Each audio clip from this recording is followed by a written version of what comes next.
Hello, welcome, thank you for joining us once more, assuming that you listened to the first one, hoping that you listened to the first one.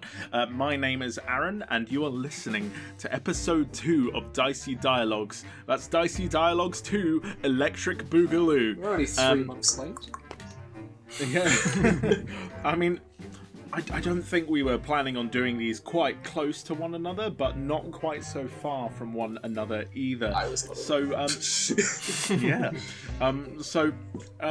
Once again, just a quick introduction of ourselves. My name is Aaron. I'm 27. I have a big beard. I'm Shayan. I'm 21, and I have a bald patch underneath my chin where a beard should be. Same. I am. I am not alone. I am Fraser. I am 76 years old, and I am reborn. I'm 22. Yeah, there was a pause between me saying my actual age and because I was like, do I need to say my age? No, you don't. I just like the whole humor behind it. You know, it's like, hello, my name is Aaron. I'm 27. I'm still 22. 11 12ths and 11 12ths. I have been. You've got to count the 12ths. I have been 22 for. I am still 22, and I will be 22. Weren't you 21 in our last chat? You was. Very possibly, yes. Yeah. Oh Christ, yeah, that was a while ago. That was birthday. That was right before my birthday. Don't stop. Fraser. Just stop. It was a while ago. It was a while was ago. too We long don't need ago. to sing to him. Mr. Andrews. Did you just dox him? Did you I have just doxed me, Fraser? Cheyenne. Oh come on! How many I strangers? I want to say I might have. have doxed you last episode because of your surname. I can't remember. Yeah, but I have that's a okay feeling- because I'm so- wanting to work in media and entertainment. So you know. I don't think Yeah, anyone you knows have about damned me- Cheyenne's you have- surname anyway. You have damned me to a life of public fucking Public shame. criticism. All what 20 odd. I'm gonna get listeners. cancelled. I'm gonna get cancelled. If you hadn't doxed me, I wouldn't get cancelled. So, we are going to start on a bit of a musical note today. Excuse the pun. Aha! Haha. Now, we almost said things about music last time, but we didn't, and I think we decided between ourselves that we would try to dedicate more of an entire chat to music, which is a more than reasonable request to make. So, here it is. And the first thing I would like to point out, actually, as just before our call today, Cheyenne had this incredible idea. Instead of one of us deciding who has to say what first, we are going to use digitally generated dice to figure out who gets to say things first. You do it again with an analog dice. Wait, why am I saying analog dice? That's not how it works. No, that's an analog dice. That's a but It's not a digital one. It's a real one. You know How what about it a real? means. How about a Sounds real fun. dice? Do I have any? Yeah, at hand? that sounds a bit better than saying analog.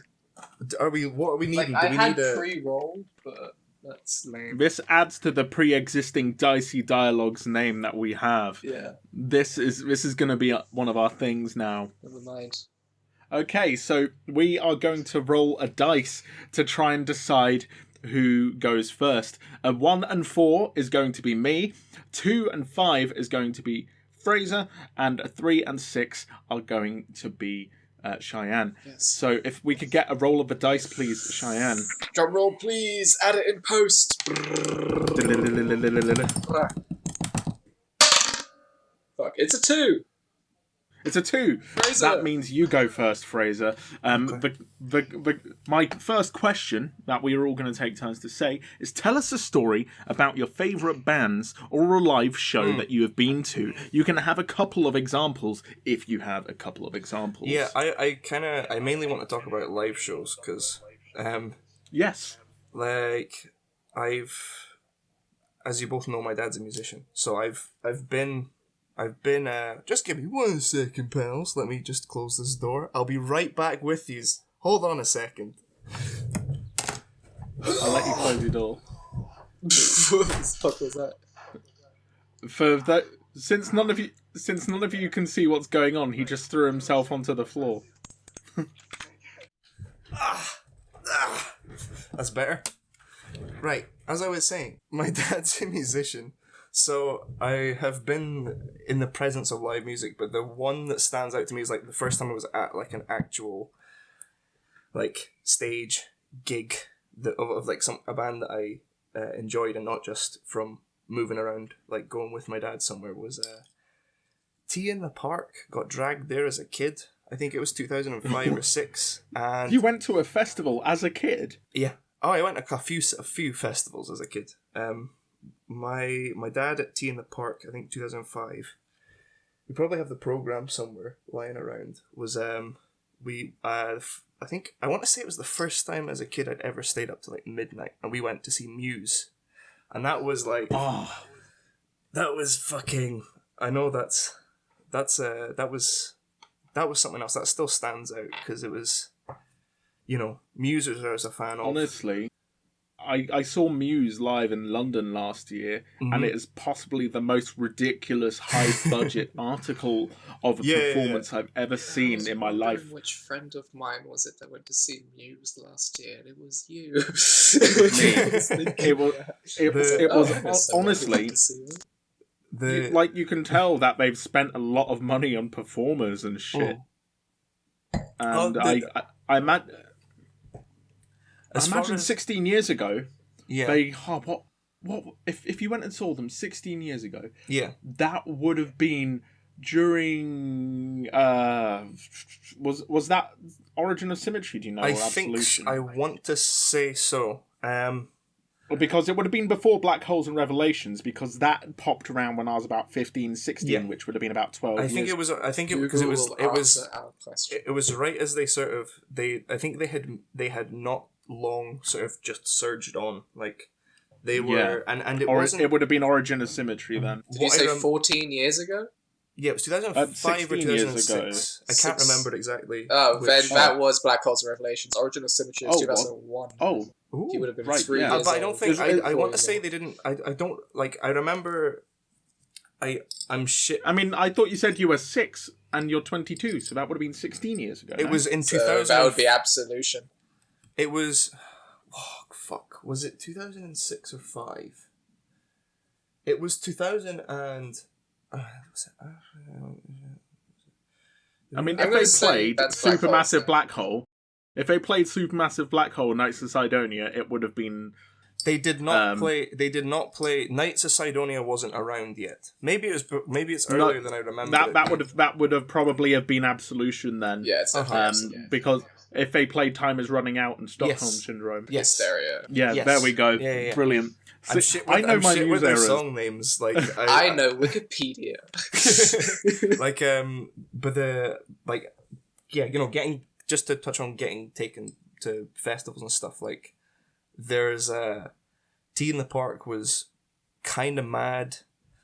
When you're that young a kid, there's a lot of shit you see that's not like it's like it makes sense. There obviously was no awareness of the rampant drugs and all that shit. Yeah. But obviously the drinking, I have vivid memories of sitting down to eat with like my parents and one of my dad's bandmates, and like as we were leaving, or maybe when we came through the same spot, the entire grass field was completely covered, every square inch completely covered in Tennent's cans.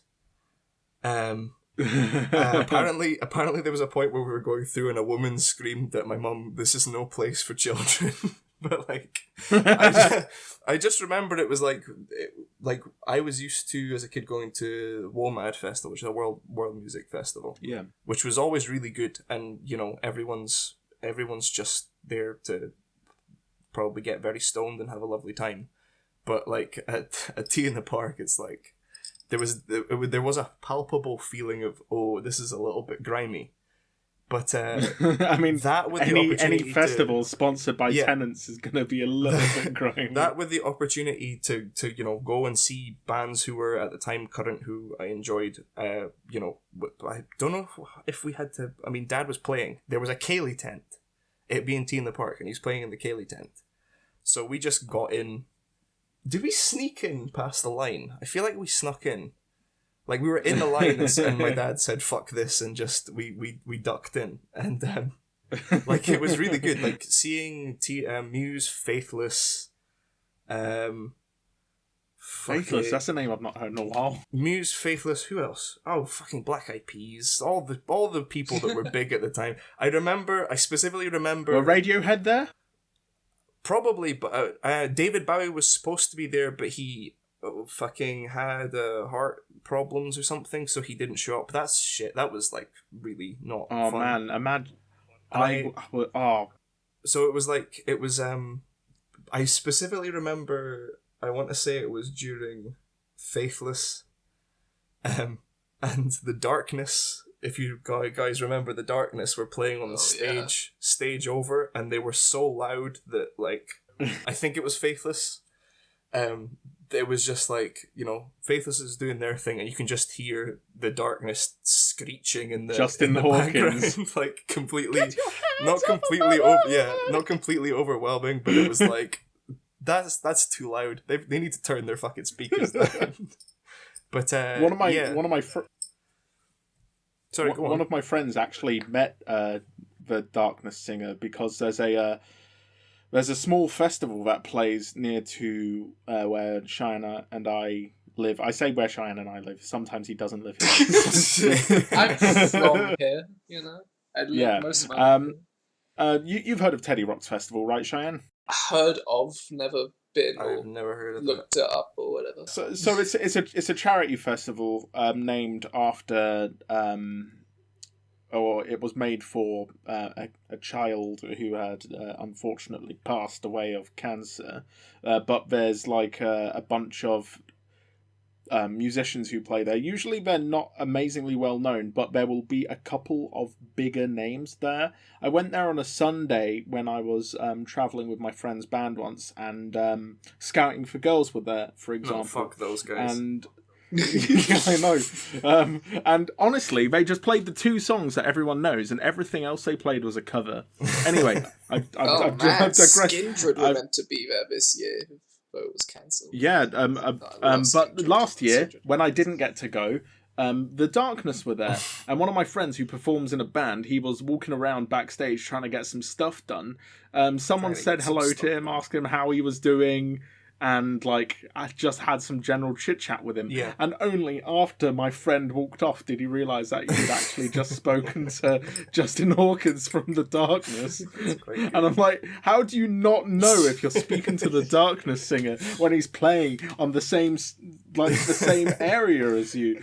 It's like, how do you not have that awareness? Can you imagine if he spoke in his singing voice, like he spoke as he sang?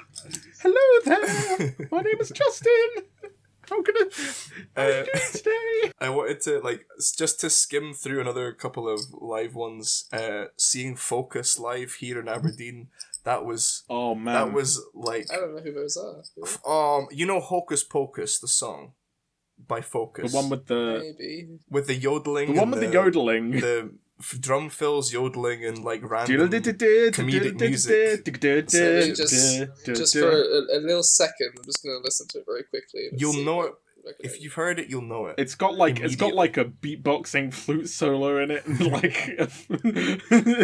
But I feel like I might have heard it once, but in the music video, which was clearly recorded in like the 70s, they're playing it at like 1.5 times to 2 times the speed of the original live in song. 73. It's legend, and they're all honestly, they're all. I mean, the main guy. They're clearly. Was so they obviously look like they're coked off their on tit. Something like, and as he begins, he's like bumping up and down, he's like jittering his legs and like blinking shaking rapidly, and like his jaw's all slack, like breathing rapidly, and then they just launch into it, and it's so fucking fast. The only one of them who actually looks like he's not completely out of his brain is the drummer, but that's probably because he's expending the energy that he's definitely. No, he definitely is because he's like you could see him doing his thing on the drums. Pierre van der Linden, by the way, shout outs. Like I love that. I'll go look for his shit. If not with Focus, I'm sure he's probably got his own stuff as well. You can see him during the drum fills, like he does the mad drum fills. And then and he's also like he's chewing gum a little bit too enthusiastically. He'll do his drum fill and then he just like looks to his right to. Why do I feel Taste like you've Van Leer and they go- analysed? Oh no, because it's Why like do I it is a visual treat to see. Like there's so much little like because it's all shot like proper like American daytime like show. It is, yeah. Because it happened on ABC, some show on ABC. It was and a big they've got the network. proper Like cameras they and had an everything. American TV host, yeah. But the Taste Van Leer is so obviously like out of his mind on something. It could just be out of his mind on music, honestly. Like honestly, so the thing was when they came and played here like a couple of years ago. Like I looked at their recent stuff. I'm gutted that I missed that. By the way, because he does like yodeling and shit, and because he's I would assume probably smokes and drinks and whatever. Like there's more recent stuff of him where you can tell that it's affected his ability to yodel, and there was that and some other live shows which maybe like the they hadn't set up right or the conditions were shit. Like they're them playing on the roof and like the fucking wind and the rain, and it's just like, oh man, this is kind of rough. And I got really worried. I was like, I want to go see these guys, but I'm worried that it's not gonna meet expectations. We got there. They were I think we were there for like an hour, just drinking, standing around. Me and the boys were the youngest folks in the crowd. Like everyone else was in their 40s, 50s, No 60s. doubt. And he come on stage and he immediately opens with like Gregorian like chant, like on keys via a vocoder, just doing like Gregorian chant, and it was like completely like he came out of nowhere, and it was fucking amazing. It was amazing. Like it was far beyond what I expected, and I got like the signed album from them as well. It was like, and they're just like super chill. I spoke to him and asked him about like last time he'd played. It was in the Lemon Tree, and he was like, yes, like. The Lemon Tree. It rings a bell. It was like, there's probably no chance he remembers it. I have no idea. Sounds like an old man giving you a quest. He looks like that too. I got a photo. There's a photo of me with Dace on Facebook, and he's like full like I think like a long coat, like big sort of goggly glasses and like a pilot's cap thing, and it's like he's just a character. Anyways, let me give way to someone else to share their story. Okay, I'll roll a d20 this time. 1 to 10 or should is I? Aaron. Should 11 I? to 20 is me. Okay, on you go. Yeah, I'm the dice roller. You're the dice roller. Okay. It is a Okay, 5. mister. Aaron. Right, it's my turn. Right, so I've got a couple of stories. I suppose they aren't as I wouldn't say they're as story-like as Fraser's, unfortunately, Story-like. but I have a couple of story-like. Yeah, Define. I've actually seen a gig at the Lemon Tree as well, Nice. and the I band didn't I look up saw what at the the Lemon Lemon Tree Tree. is. It's a venue in Aberdeen. So I saw Dragon Force play at the Lemon Tree. Ooh. And I went and saw them with Fraser and I have a mutual friend called Calvin, and Calvin and I went and saw Dragon Force. And honestly, the reason they were doing it is because they said that they were doing an intimate tour of smaller venues that they wouldn't have got to have seen whilst they were starting out, and the place was fairly packed out. And what happened was like I'd never actually listened to Dragon Force since they'd gotten their new singer. And he's actually really, really good. I say new singer. He's probably not new, but he was new to me because I'd only ever listened to the original one. And he was really fucking good. They did a cover of Ring of Fire, which was interesting. Oh, weird. Weird. And then following it all, they were all sort of like stood around the exit as people were on their way out, and Calvin got to shake Herman Lee's hand. And I was like, Lee. Imagine shaking Herman Lee's hand. Like, Taylor. why Sean? No. Why Obscure. are we just shouting him out? When he sees this hopefully he listens to this, he'll get it. It's fine. I'll make him listen. I did not realise that Dragon Force were British. Yes, they are. Wait, what? Hold on, what? Yeah, they're like from London or something. Yeah, they're from London. I don't believe Yeah. you. No, they I are don't believe you. quite a lot of bands that people don't expect to be from London are from London, and this is something I will return to later. Uh-huh. Um, I'm gonna now- have to I mention didn't realise we were Lemon Tree. foreshadowing that. So apart from the lemon tree, that was a fairly short story because I just thought, you know what, Fraser's mentioned the lemon tree, I'll bring up the lemon We're tree. gonna go back to Lemon Tree soon, though. Just also. Are we? Yeah. Oh, right. Okay. That's double foreshadowing right there. So I went and saw. I've seen Queens of the Stone Age twice. Queens of the Stone Age are one of my favourite bands. Anyone who knows me knows this. And when I went, the last time I went to see them, well, first time I went to see them, I saw them in the Glasgow Hydro. I had bought tickets too late, so I couldn't get up close to the front, so I watched them from the stands. It was incredible enough to get me into listening to the band more. Following that, when I saw them more recently, I went and saw them not last year, not the year before, but the year before that, I think. Thank God you stopped. 2017. I think it was... yeah, it was a couple of years ago, and the same year I had injured myself, which is another story that I will return to at some point today. You're laughing. I have I- no idea what you're talking about. I will pretty much say I didn't care that year I was somewhat injured. Wait. I wasn't able. Hang on. When I first met you, did you have like a bad knee or something? Yes, I did. Oh my god! Yeah. So was that you? Okay.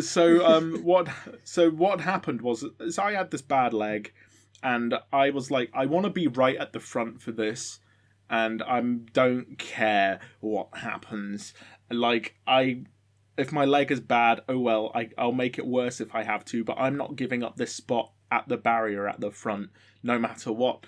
And they started off with some of their newer stuff. People weren't as jumpy or as mad as they would be when some of their more exciting stuff played. They played some of their calmer stuff, and then the crazier Queens of the Stone Age tracks come along. I say crazier, the ones that everyone knows, the ones that people go nuts over. It's funny how I say it's the one that everyone knows, no one knows. Now, No One Knows is their most popular track. As soon as No One Knows started playing, there was a huge group of people stood to, let's see, if that's 12 o'clock, I would say that's about 4:30, 5 o'clock from where I am. Huge fucking group of people running in circles, jumping up and down, bashing each other, and I'm stood there, and I'm like, and I've come to this gig with a friend of mine, and I'm just like, they are not going to ruin this for me. So I hold both of my hands on this rail as tightly as I can. Because I'm right at the rail at the front. I hold my hands as tightly as I can. And no word of a lie, everyone stood to the left of me were left completely unjostled by everyone going completely nuts to the right and to the back of me. Yeah. And afterwards, someone who had travelled to London to watch them from, I think it might have been Norway or Sweden, who was stood to my left, was like, I've travelled all this way to see them, and you have made sure that I have not been budged by these people once, and I would like to buy you a drink. Yeah. And I was like, I would accept that drink, but I actually need to run to get my bus home. Oh no. So I ran, got into the tube to get back to London Victoria, and then ran Shout to my out bus to there, Victoria only just Station. narrowly making it. Yeah. Shout out to Victoria Station. Victoria Coach Station. I have spent so fucking long in there. About half a year later, I get a message because I added this person on Facebook. Oh. I get a message from them, and they were like, Queens of the Stone Age are going to be playing at a festival, and I think it's called Finsbury Park or something in London. Oh, yeah. Yeah. And they're like, and I'm not able to make it anymore, but I have tickets that I'm not able to sell. So they offered me tickets, but I was working both of my jobs that day, and I Oh. couldn't get either of them off. And I would have been able to go and see a festival live for free if I could have gotten that day off and gotten Free? He wouldn't have charged you transported to anything? London. No, they were going to give me the tickets for free. I was like, I Oh, that's literally so can't, and I was kind of gutted by that.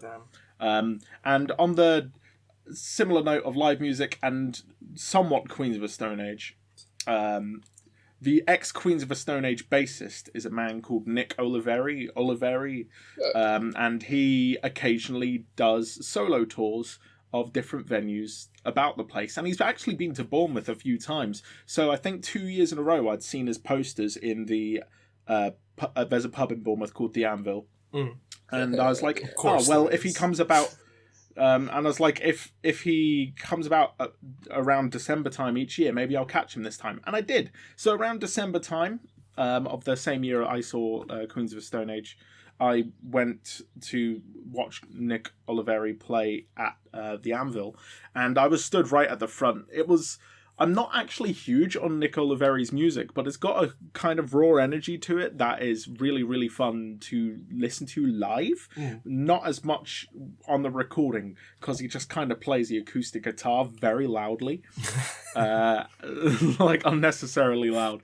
And what's great, though, is, like, I think I'd had a couple of drinks at this point, and he picks up a bottle of tequila from the side, and he's like, I'm just going to refresh myself quickly. And then I just kind of quietly, but not too quietly, say, woo, tequila. And then he, like, turns to me, and he, like, hands me the bottle, and he's like, would you like some? What the fuck? Right at the front of this fucking crowd. And I was like...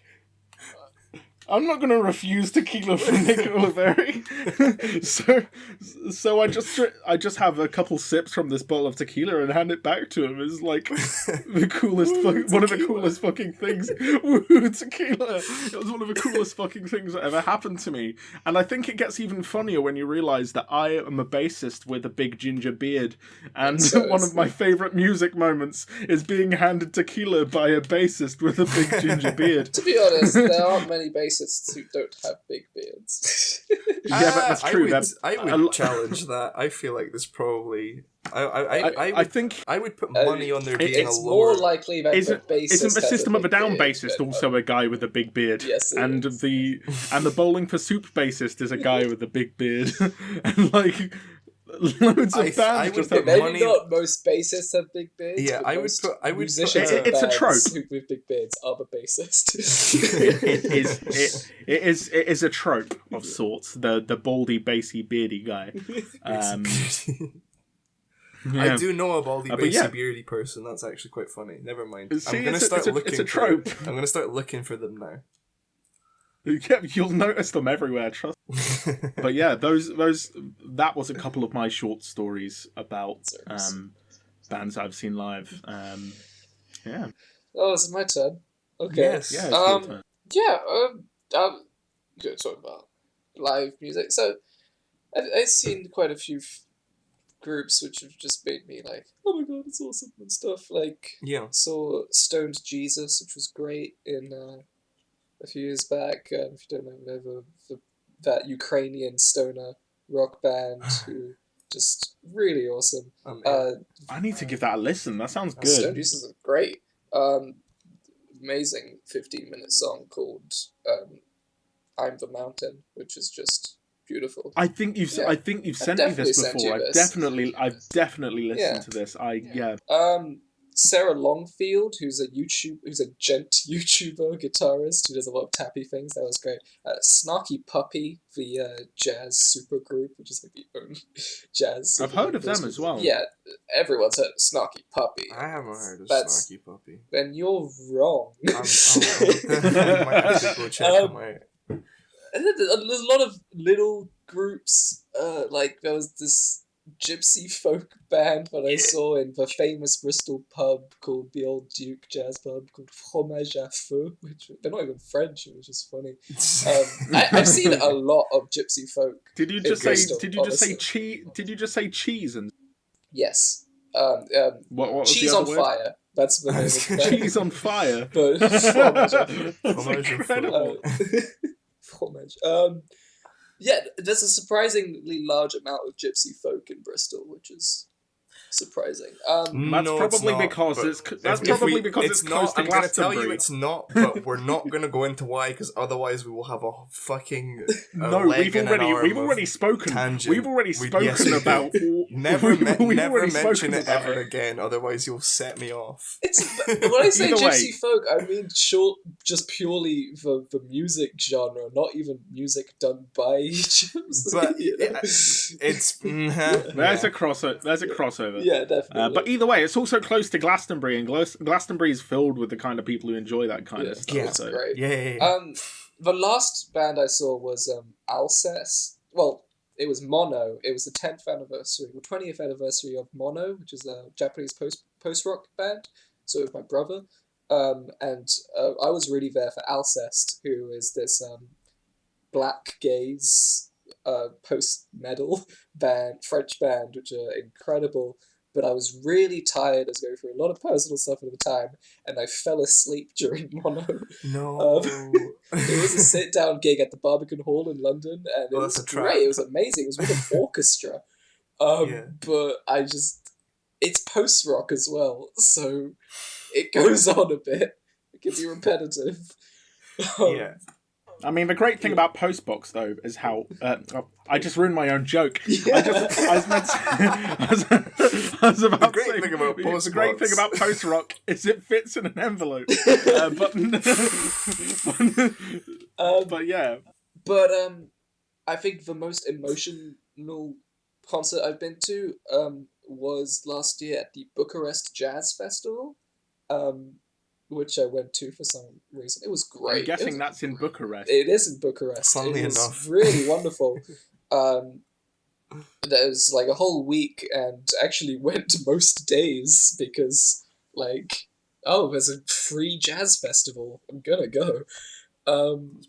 And there was Antonio Sanchez's Migration. Antonio Sanchez being the drummer for the film Birdman. So I've heard of Birdman. Yeah, Birdman. The whole soundtrack is basically just one solo drummer. Birdman with Michael Keaton. Yeah, Michael Keaton. Yeah. Yeah, I'd be meaning to watch that. I've heard It's about a good it. one. But I've not... Good one. It's a faked all in one shot. But yeah, there's basically a lot of just solo drumming, and he has a band called Migration, and it is incredible because the vocalist, her name is Thana Alexa, which I looked up. She uses loads of effects in her voice, and there was one bit when she was doing this scat solo along with Chase Bed's Iwi. So it was an Iwi and vocal solo jazz. Just a amazing bit of context effects and for those listening. Yeah. An iwi, or an EWI, is an electric wind instrument. I only learned this recently because of Shayan. Yeah. And frankly, I actually really want to learn this instrument because it sounds like a funky synth saxophone. It is, and exactly what it is. That makes my ears happy. Well, I mean, you can make it sound however you want it to, but of course you're going to do it for the synth. Part of me also wants to buy an automaton. Yeah. Don't do it. But yeah, that concert, I was just blown away for a full hour. Just, my God, that was incredible. Also, a band called Bent Knee, who I saw them when I was seeing Haken, who I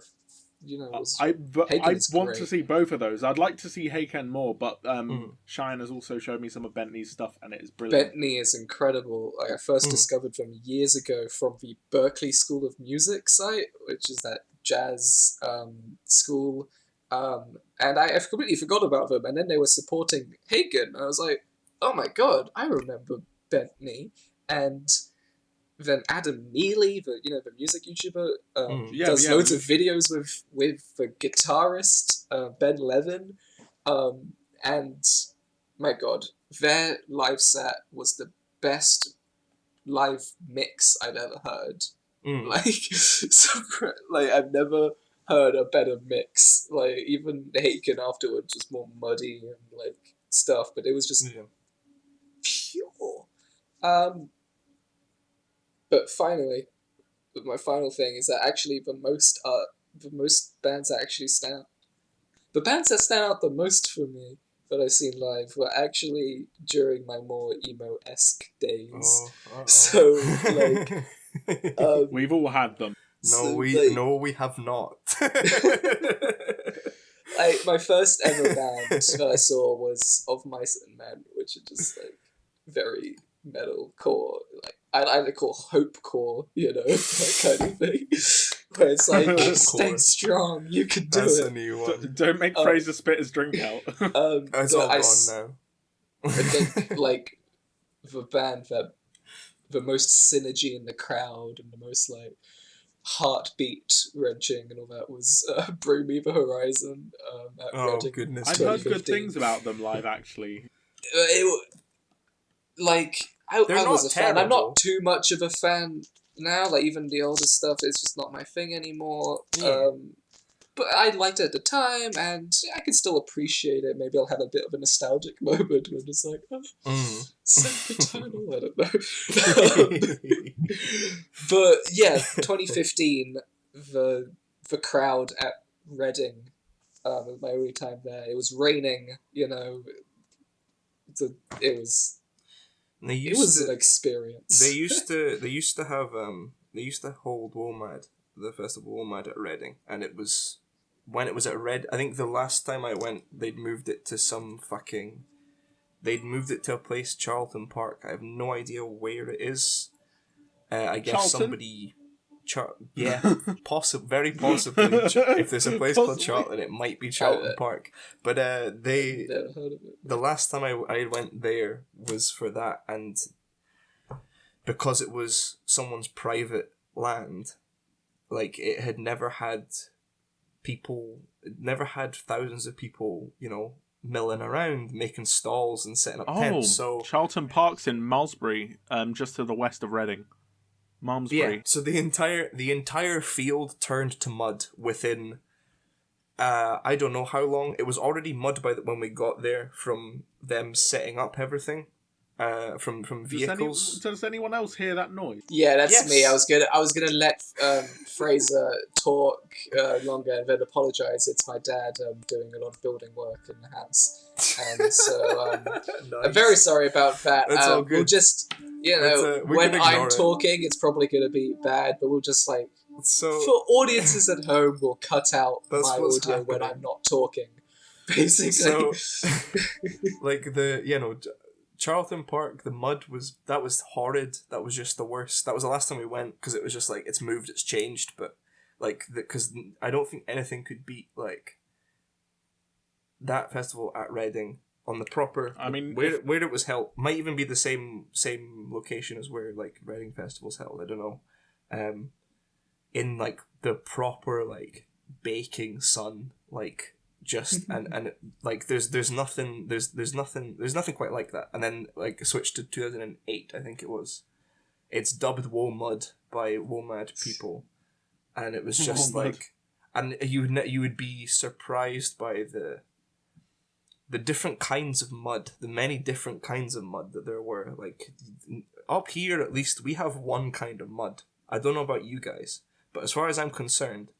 There's one kind of mud that exists up here. When we were there were at least five different different kinds of mud with different qualities, probably different chemical structures, and different energies, different acidities, different bad energies. Some of them were okay. Different amount of body eating parasites. Oh yeah, for sure, for sure. But yeah, no, sorry, that was just Reading. Yeah, no, I think.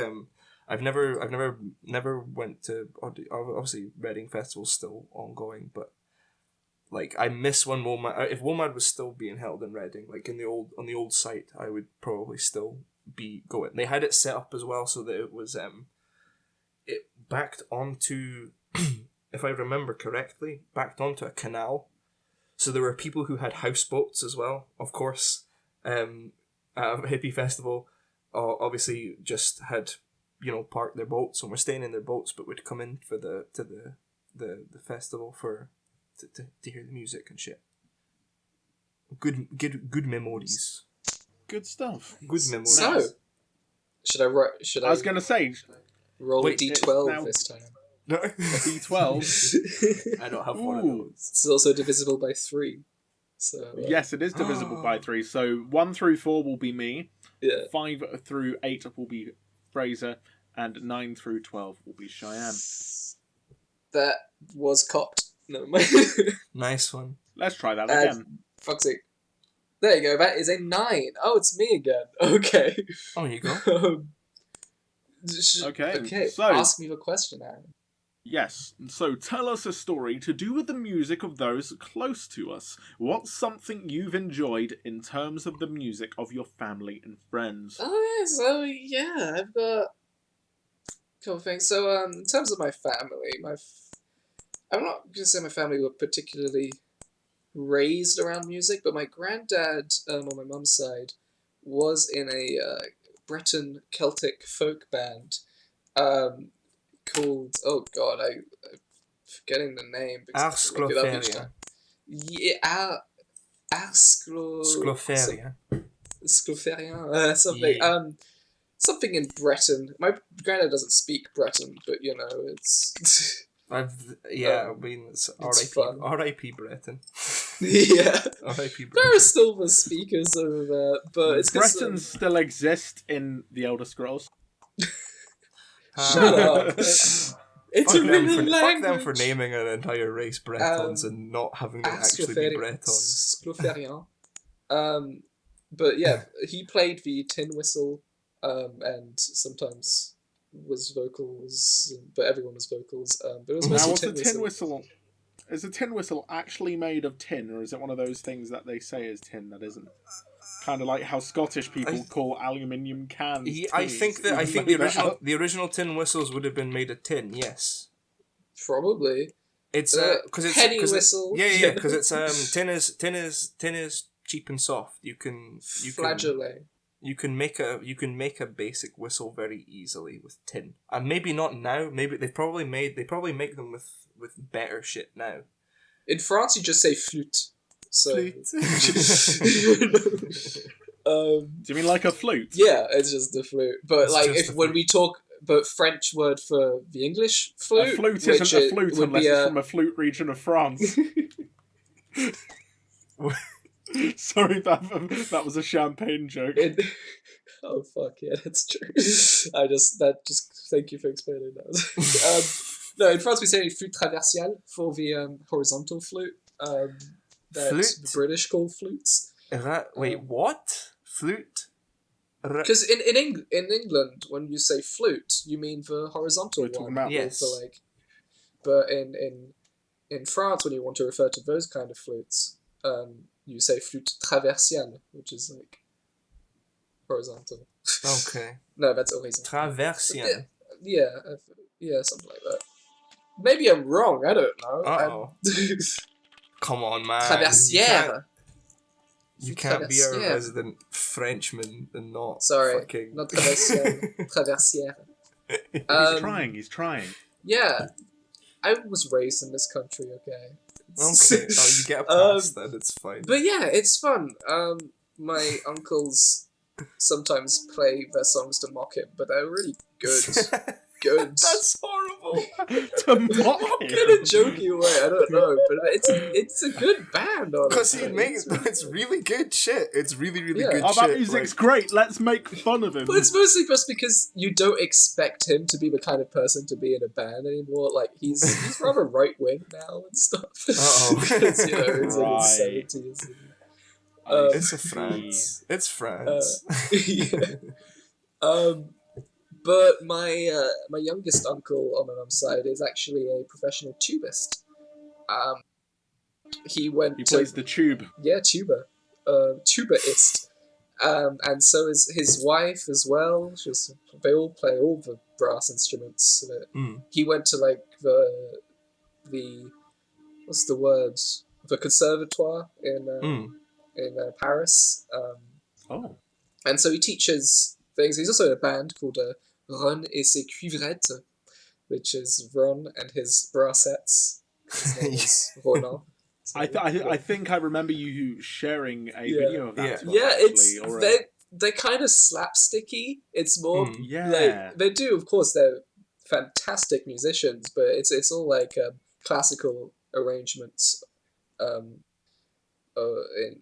brass arrangements of classical music. So yeah, it's very, very well performed. But the thing that's actually enjoyable about watching them live is that they kind of do things for kids and little, like, jokey skits and stuff whilst playing the music, and it is the funniest instrument group, the brass. Yeah, that's true. What the?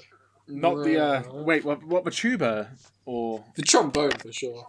Oh, the trombone. I don't know. There are some instruments I just find really, really funny in general. I think there's. Is it the one moment? I need to look this up. There's a bass guitar that's about like 8 or 9 feet tall, and you have to like stand next to it to play it. What, you mean the double bass? No. The triple bass. It's even taller than that. Okay, go on Google. Bass. Both of you, go on Google right now and search octo bass. Octo bass. Yes. Ooh, I love it. That's I say about 7 or 8 foot. That's probably a good 14, 15 Was this feet in high. a Darby 504 video or Rob Scallon video? I think it was. No, this is. I don't know when I found out about this. It was years ago I found out about this. It mimight have been in a Davey 504 video, but it definitely was. But, motherfucker, that's huge. You need to make the biggest slap to play the octo bass. What the fuck? This guy's one of my favourite jokes. He has to stand on a bench to play the fucking thing. It's a coffee table. Every picture is someone standing on a coffee table. What the fuck? That's too much. That's too big. I said that is the most ridiculous instrument that I'm aware of. What the fuck? Also, the way that I was more pushed into the world of emo-ness and heavy metal and all of that stuff. Basically, I was into that stuff at school. I was a edgy kid. You were a scene kid? No. Not a scene kid. You're post-scene. I had flicky hair. Post-scene. Yeah, it was more post-scene. But I was introduced to a youth club that was very famous. Basically, in Bournemouth, we had gardens, and this culture is dead now. Wait, you have gardens? Yeah. Yeah, the Bournemouth gardens are gorgeous. Apart from... What's a garden? Bournemouth Gardens, it's like a public park. Yeah, I am taking the piss. I will. He's insulting Aberdeen. Oh, you're extracting the urine, are you? But basically, the gardens were very famous for being a hangout spot for emos, and people would make fun of the emos of Bournemouth Gardens. Like St Nick's in Aberdeen. Yeah, 100%. And this Union Squared as well. I think it's dead now, but it was quite a thing for a good 10 years or something. I don't know. But basically, there was a youth club where all of the people who hung out in the gardens would go, and that youth club had a basement with drums and amps and all these things, and being introduced to that for the first time was like, wow, to 15-year-old me. Loads of people who all enjoyed the same music as me. That was unheard of at school. I was the only guy who was into that stuff. Other than my band. I had a band. When did you start? That was great. When did you start playing guitar? I had lessons when I was 10, for less than 6 months probably, and then stopped. And then picked it up again at 14. And then I picked it up a lot when I found a drummer, a bassist, and another guitarist at school, who we started a band where we covered Avenged Sevenfold songs, and we performed at the school battle in the bands where we were disqualified because I swore whilst singing "Killing in the Name of." You have to. Imagine being disqualified for singing an anti-establishment song. Yeah. I censored it for the vast majority of it, And then for the last one, I was like, fuck it, I'm going to do it. Yeah. Fuck you, dude. And then I screamed, motherfucker. And Yes. Yes. That's Yes, what it I'm was talking great. about. Cheyenne! there's a video online on YouTube actually called Emo Kid Ruins Charity Gig. Yeah. Or something like that. Which is funny. I think it's like Emo Kid swears at charity gig. Charity concert. If that is a thing, hold on. I want to see if it's still online because it was You probably brought- very difficult to find. You brought back the memory of someone in my year who I went to primary school with. No, I can't find anything. Their younger Oh, cousin edgy. at the school talent show. A classmate's cousin went up to do stand-up comedy, which was unheard of. I think like one other person did stand-up comedy in the years I was there and bothered to go.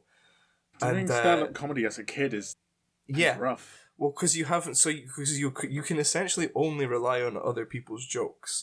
You need life experience in theory to actually do effective stand-up. You can only make jokes about school if you're a kid. He told like I'm pretty sure he opened with a sex joke, and we sort of hung in and were like, okay, okay, like everyone found it funny. You could see the teachers were a bit like shifty.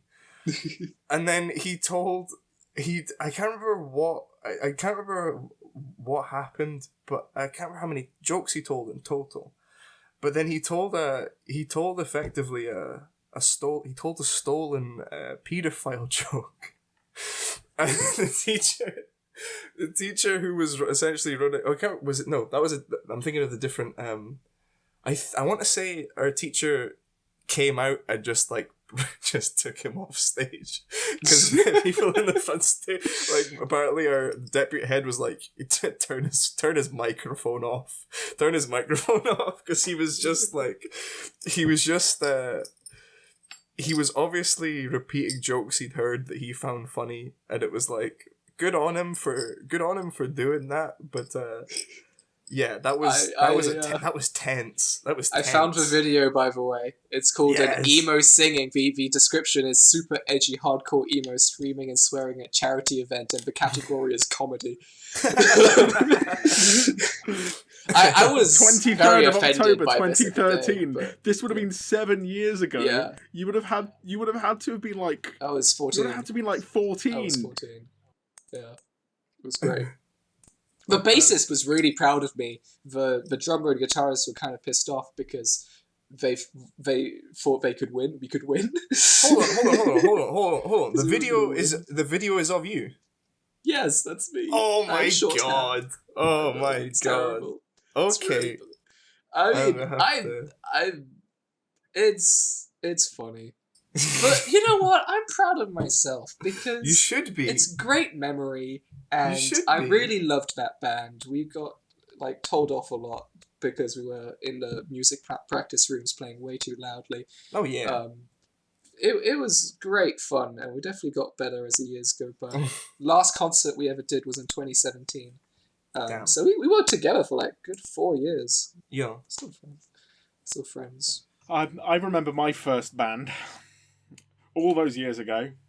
Ooh, that in fact, it had to have been about 10 years ago. Yeah. And I only started learning guitar when I was 16 because my family, I say my family, my mother didn't want to support me musically because her family made her play music growing up and she didn't like it. So of course I wouldn't have liked it either. They want to push you into it. When I was 16, I used my educational maintenance allowance to buy a second-hand guitar for my friend Joseph. I have no idea what this is. Scotland is the best EMA country in the is fucking world. They give you I think 60 they gave quid me- every 2 weeks if your parents don't make enough money.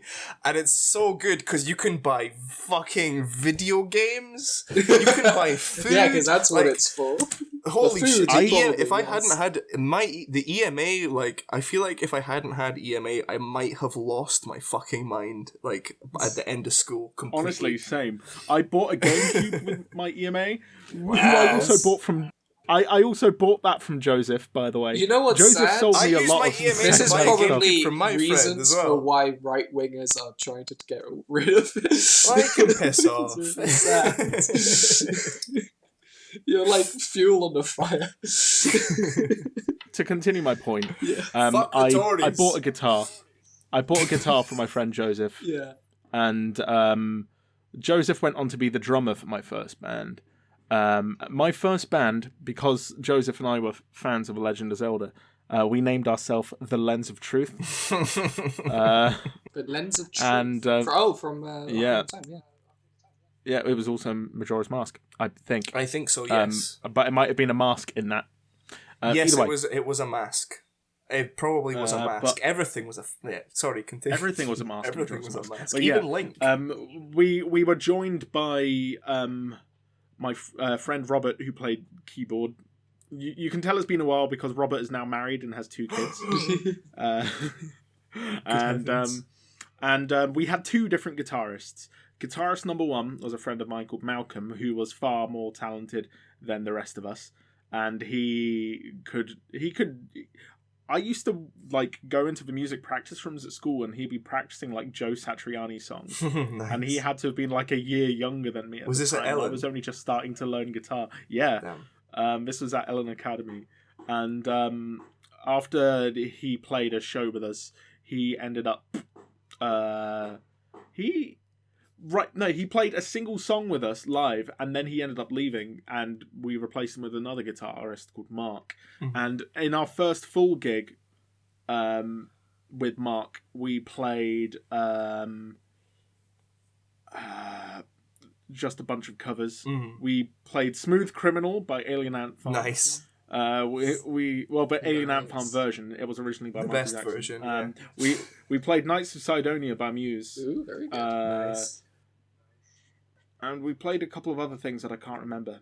It's been a while. Yeah, I know what you mean by it being ages and people changing from the first band. Like the guitarist in that band I just showed you. She she wasn't a she at the time, and it was quite. Yeah. It was. Yeah, it's pretty incredible to see how much we've changed and all that. Yeah. So, it's I'm going crazy. somewhere with this story. Yeah, by the go. way. Sorry. We went to play another show, and Mark ditched the show literally the day or 2 before. no. He quit the band Fuck a day you, or 2 Mark. before.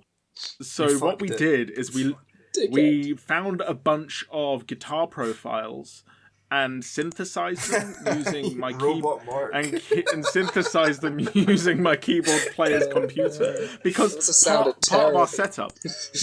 Part of our setup was our keyboard player actually brought his computer that he built Nice. with him, and The whole PC, like the whole yeah, tower. and got we the laptop. and we ran these guitar profiles through and changed how they sounded slightly, so it sounded a bit more realistic. I still played guitar at the time, but essentially what we ended up playing ended up being a mostly synthesized mess. We played. I can only remember 4 songs that we played at that show. Yeah. We played. Oh my god, we played Threshold. I did that too. We did that from too. Scott Pilgrim. Yeah, Oh my my God, cover of seriously. it is on YouTube. Actually, it's really bad. Oh, It's got brilliant. lots We- of dislikes. We played- It's actually we got like played- 2,000 views. We played It's Threshold crazy. from Scott Pilgrim. Yeah. We played Go With The Flow by Queens of the Stone Age. We played That's one of the first drum songs I've ever learned. we played Unnatural Selection by Muse, and we played Popcorn.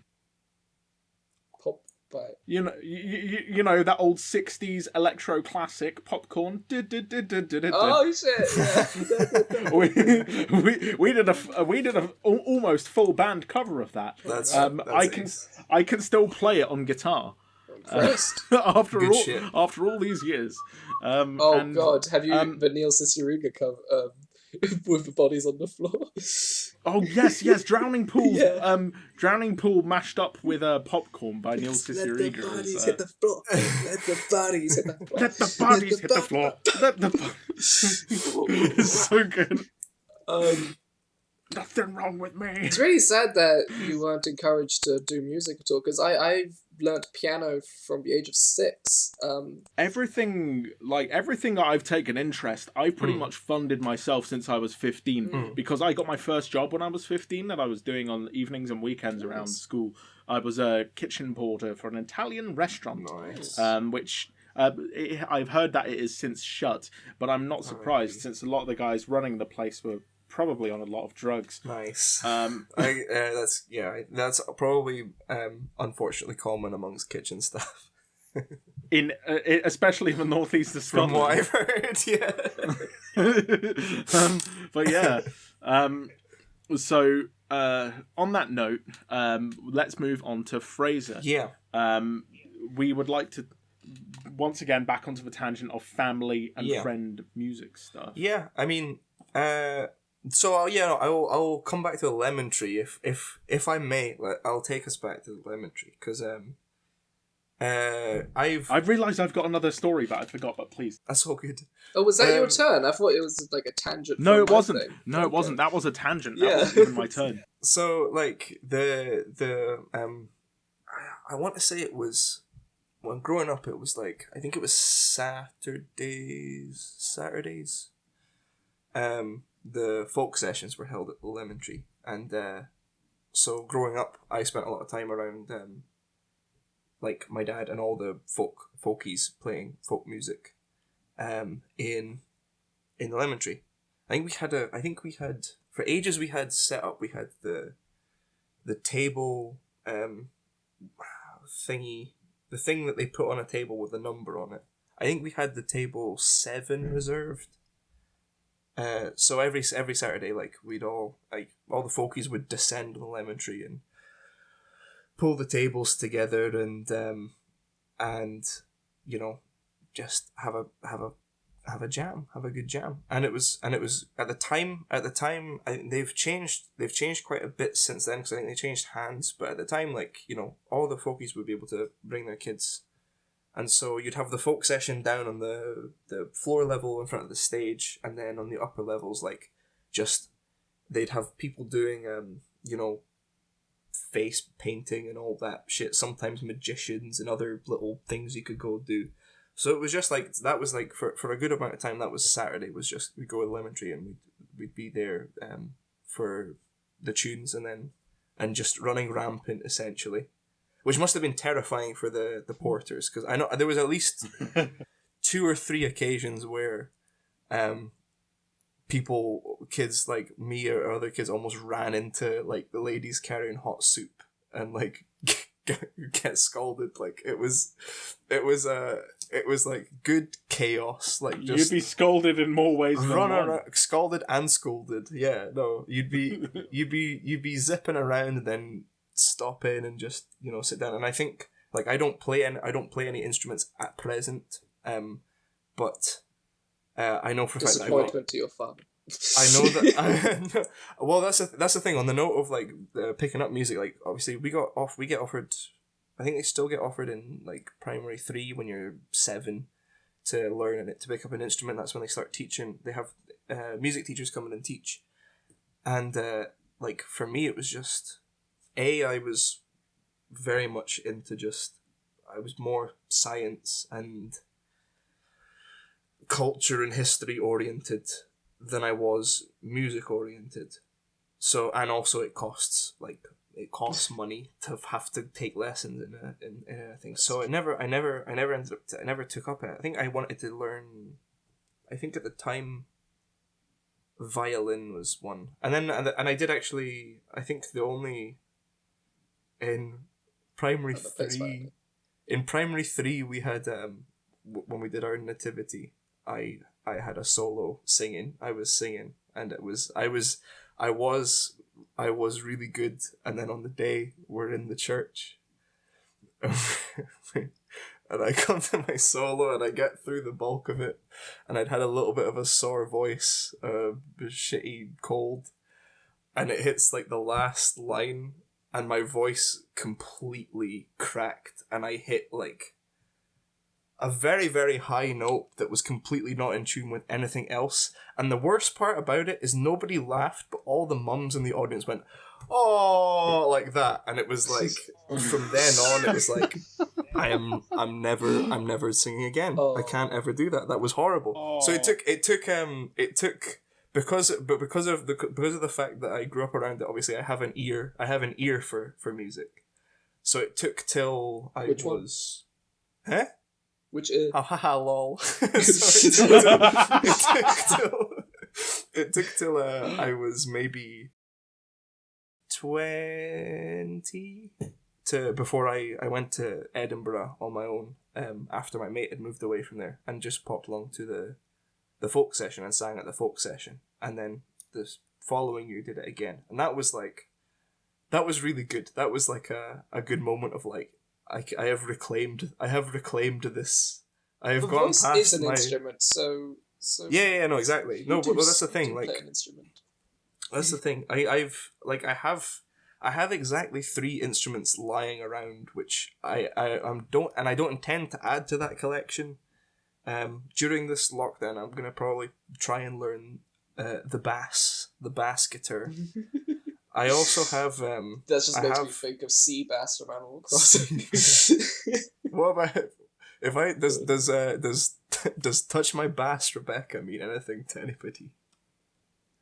No, let's carry on. So I'll send you guys a little meme Okay. after we're done. But yeah, no, it was good to reclaim. I was trying to learn accordion at one point, and I still have an accordion. That's also I very guess high on the... I guess that hasn't gone according to plan then. No, not particularly, Aaron. Very funny. But no, yeah, no. The moments, Very funny. moments with, like, to sort of touch on the live stuff again, but in connection to like family stuff, like getting to go along to gigs of my dad, both like the Kaylee stuff, which is obviously like, that's all good. That's faith. That's folk. That's really... For you non-Scottish people out there, K-League also spelt Kaylee, C-E-I-L-I, which is the DH is usually a R sound, but after an I, it's nothing. So they play it at weddings. Shout out to anyone in England, anybody listening who is getting married soon and would like to experience having a Kaylee band at their wedding, please, a shameless plug of my father, Iron Brew, look them up, get them to play your gig. They do really good shit. Wait, they seriously? do classic Scottish stuff, Brew? and they do also Spelled differently. they do some Italian folk and also sort of more Russian shit. Wait, So Italian folk, as in pizza's time? As in, yeah. Sorry, but yeah, no. But getting to go to my dad's.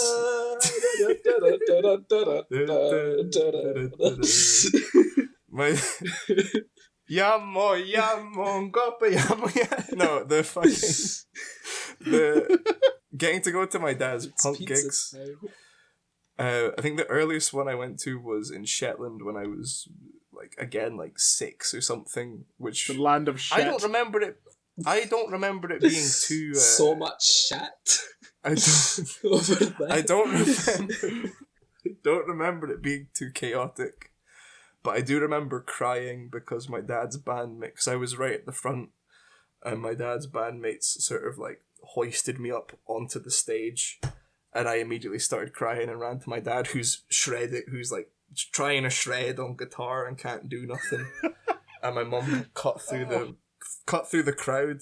this is another trauma that kept me from going to one of the reunion gigs, and then I went along to. I've been along to their reunion gigs since then, and they've been held at shout-outs to the Moorings, Krakatoa Bar in Aberdeen. That's I love Krakatoa. Beautiful, dirty harbourside bar. I would love to play a show all there all the someday. nutters go there. It's fantastic. Shout-outs to I them. would love to play a show there. But yeah, no, that's like it's been good. It was good, like, you know, as a kid getting to be in the folk scene, and then later on being able to come to appreciation of the stuff my dad was making in the 80s when he was with Toxic FX, the punk band, and Toxic FX with a K and a PH and an X. And so TOXIK yes. EPHEX. Yes. That is something. Originally known as the Abductors, but they changed their name to the Toxic. Yeah, the Abductors doesn't sound like a... Yeah. That was their original name, and then It makes it sound a bit. I gather I want to say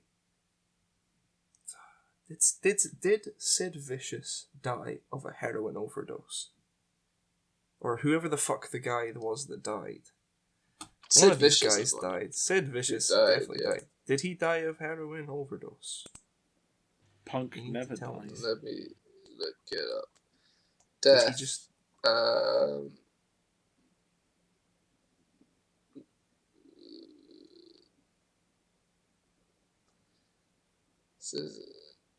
What does it say? It's just where's supposed to be or drug overdose. So it says drug. Just drug. This Wikipedia page doesn't.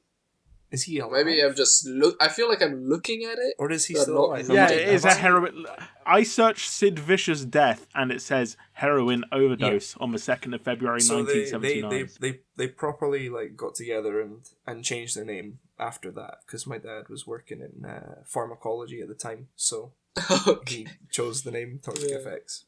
that makes sense. But yeah, no, it's good. It's something. It's always something that has enriched my life. Like this, the fact that I remember going to school with someone who was a complete arse, because like there was a good number of friends. One of which is Shawnee T, Mr. Shawnee T, who have all of our dads were in music and in bands, and there was one of our number, who I will not name.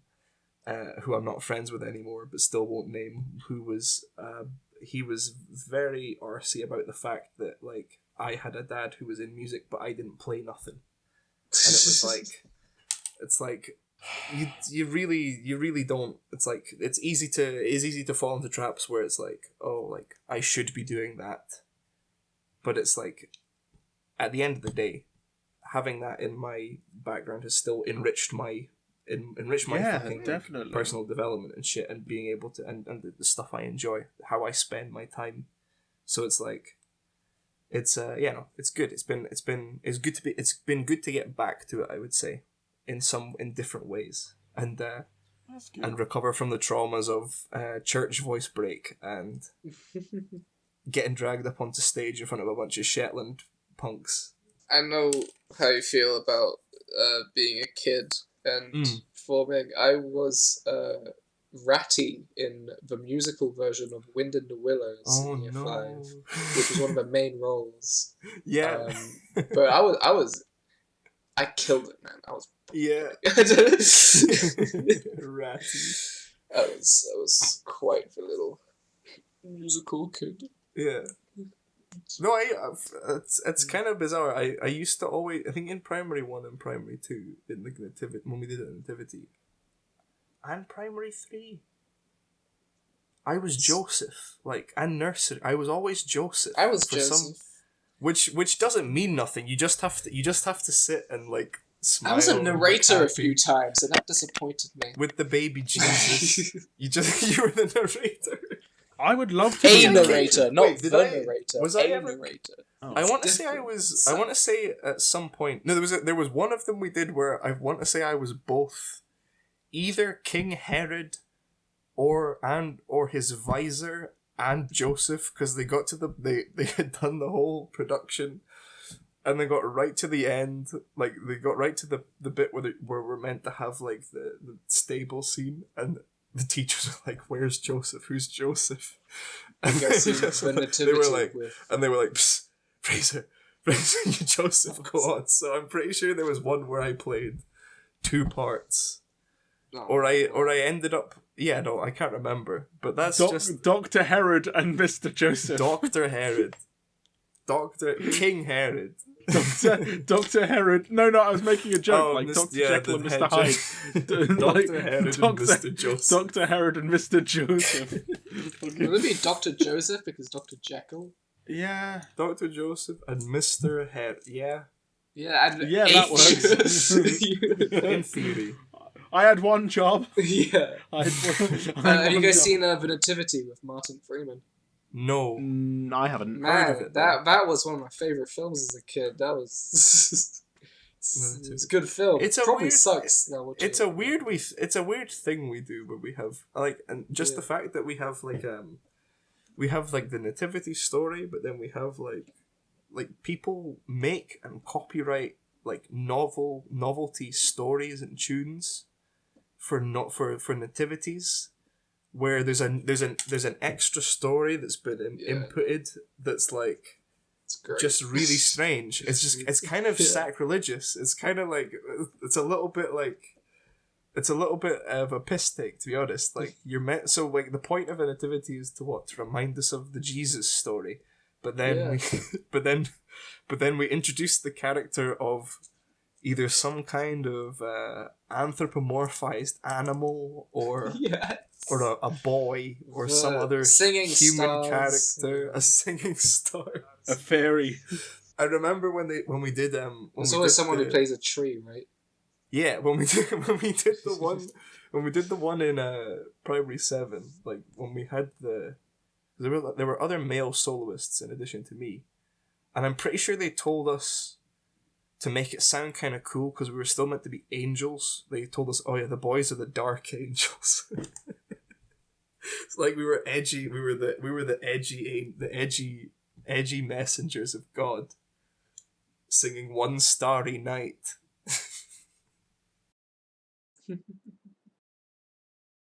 Shall we move on? Well, I would like to talk of my that was that whole thing was a tangent, wasn't it? Yeah, man. We've been tangenting a lot, but it's fine. So I'm actually just going to tell a short story, which is going to actually provide a bit more background onto something I mentioned earlier. Yeah. So I have a few different friends who are in bands, but I want to talk about a specific band.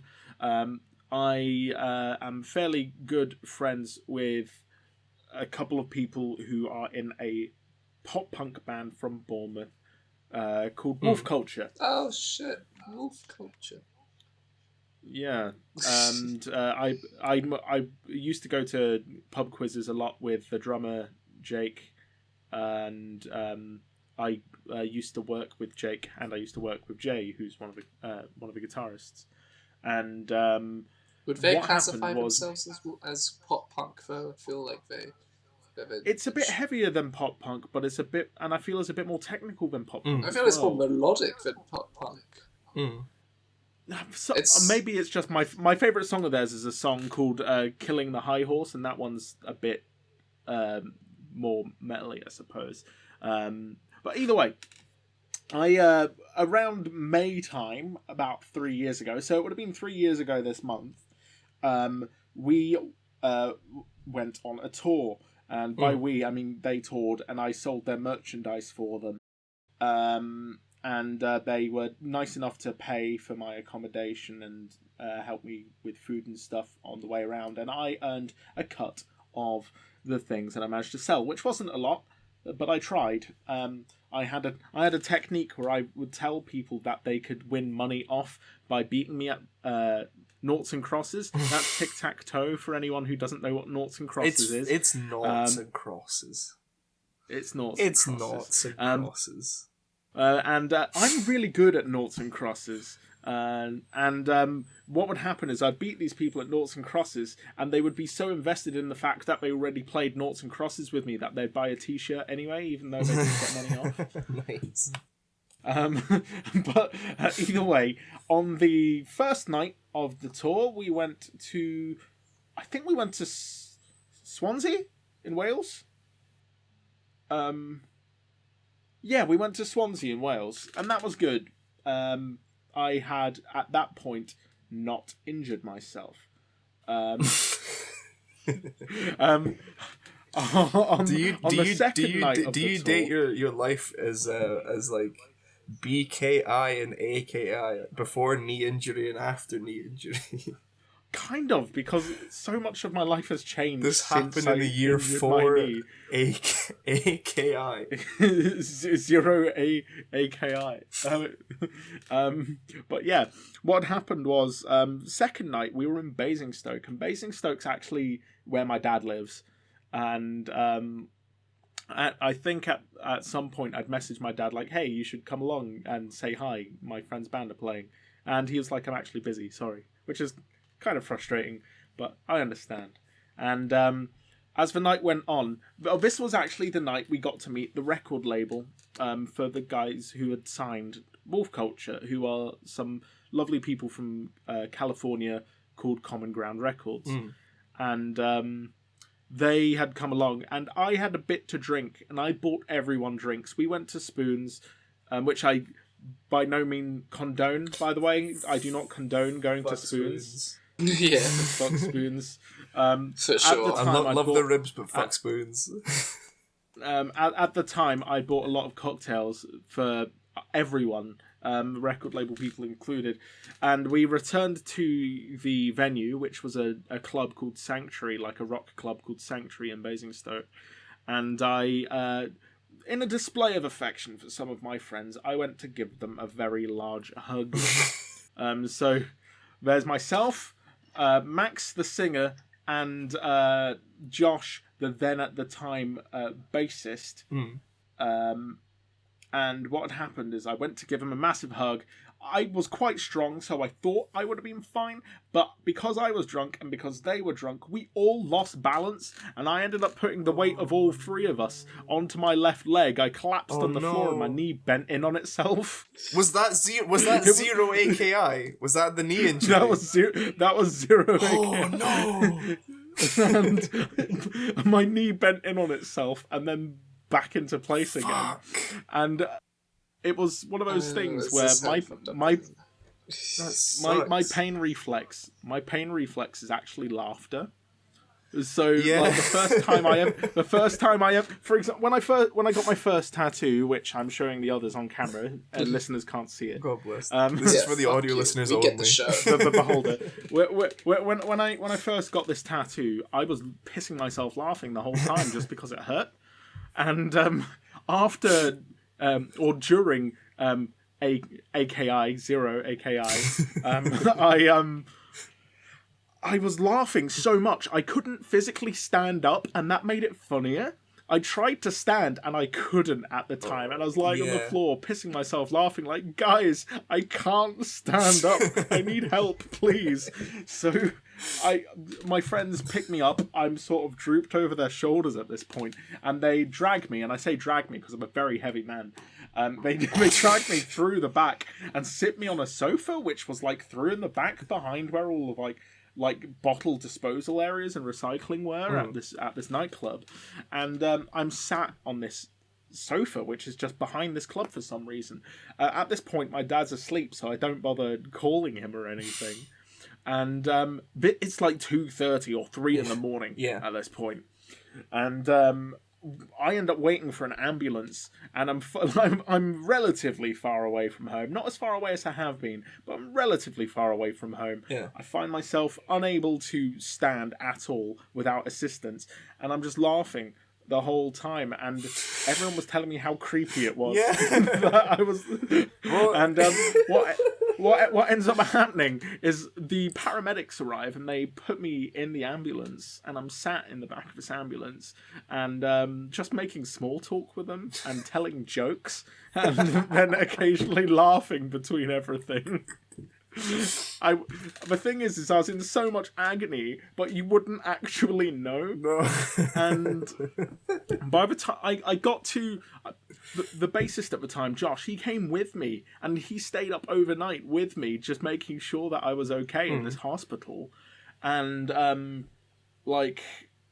I couldn't, it was so horrible because I had to learn how to pretty much drag myself to the toilet. Oh, at that that's point. always fun. And when I was discharged from the hospital, they gave me a single crutch. They gave me a single crutch, which I still have to this day. Nice.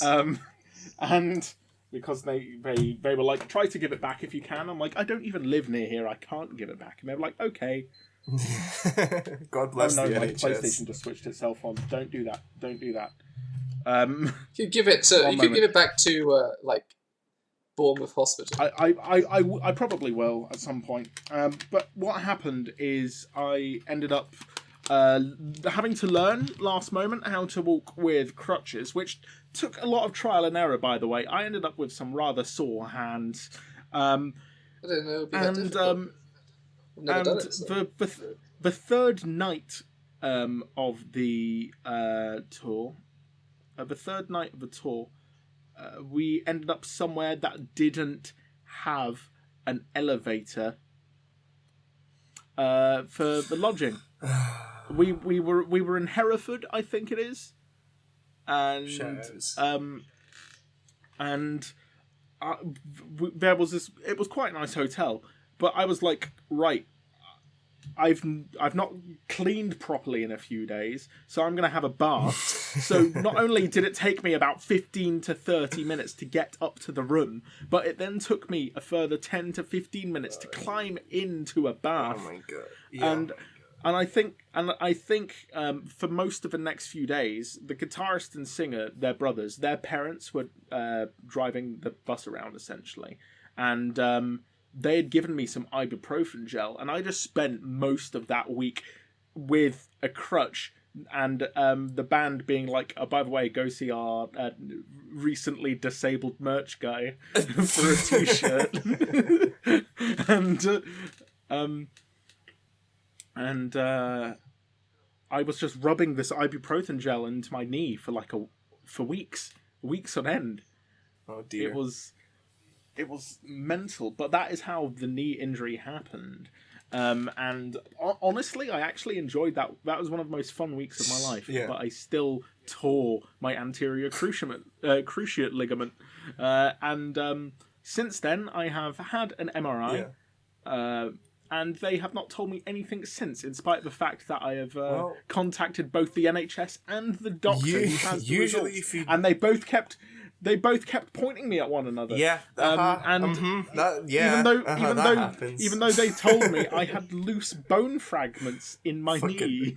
It's like Tammany Hall all over again.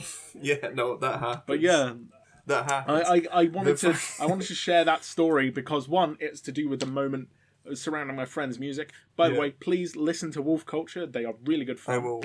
And apart from that, I wanted to expand further upon the fact that I mentioned I was injured in my first story. Yeah. It still occasionally makes noises and clicks, I know. and sometimes is sore. I know the drill. On that note, prepare the dice. Yeah. Mm-hmm. Nice. If I could get Shayan to please roll the dice for me. Yes. So, which one are we going to go for? It's good D12. I like it. Sorry. Yes. So this Four. question is Aaron. one of my favourites. Aaron. Nice. So I will start with this one. So my question for myself is music moments that have made you say, what the fuck? Name a couple if you have a few. Now, interestingly, this kind of ties into what you were saying earlier on, Fraser, because the yodeling from Hocus Pocus is actually on my list. The first time I ever saw that, I said, "What the fuck?" Yeah. So I'll skim over that one because we have discussed Hocus Pocus by Focus a bit already.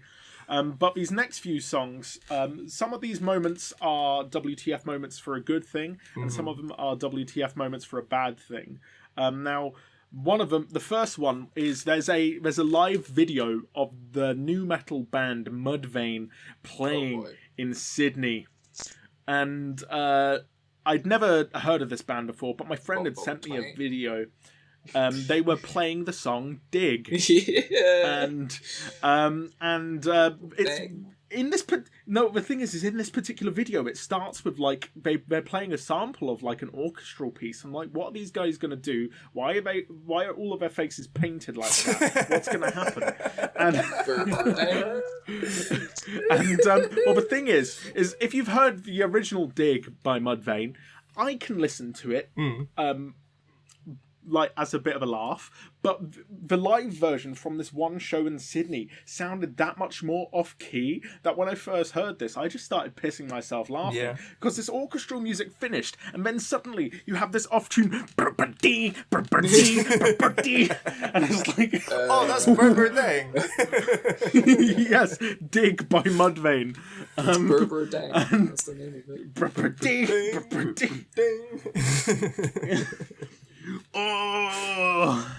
Fuck. But yeah, that just absolutely exploded my little brain because I had to have been like 18 at the time. Yeah. And I was doing a lot of nothing with my life. And my friend had just sent me that, and I'm like, why are these people famous? And why can't I be? Why can't I be?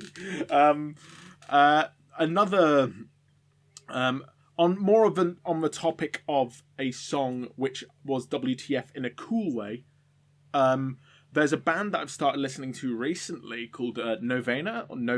They're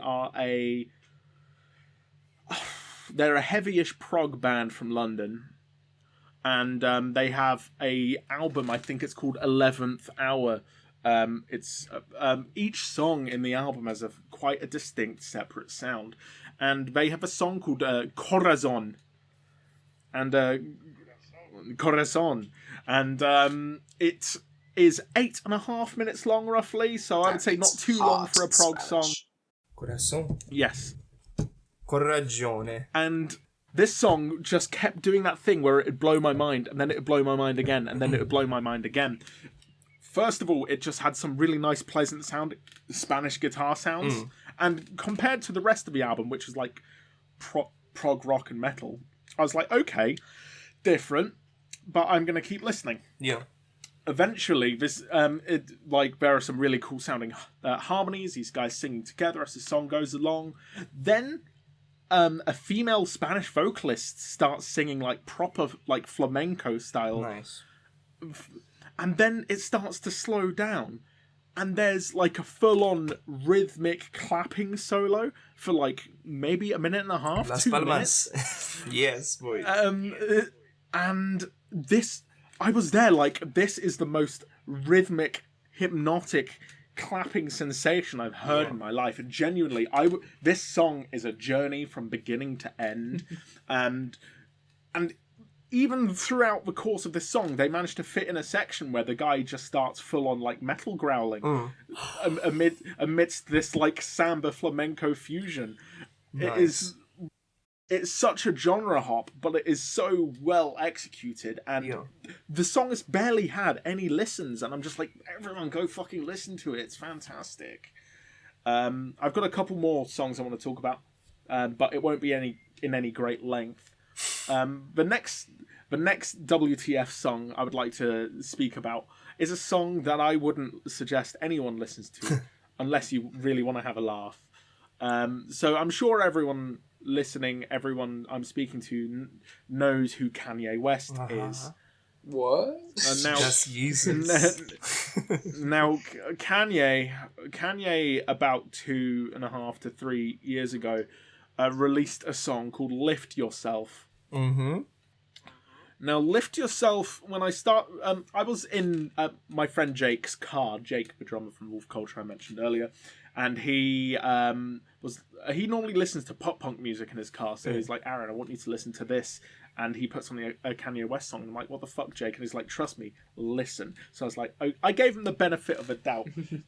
First half of the song goes by. It's mostly sampling. Yeah. Standard Kanye West stuff, repeated sampling. He occasionally says a few things over the sampling. Standard Kanye West things. And that's when it happens.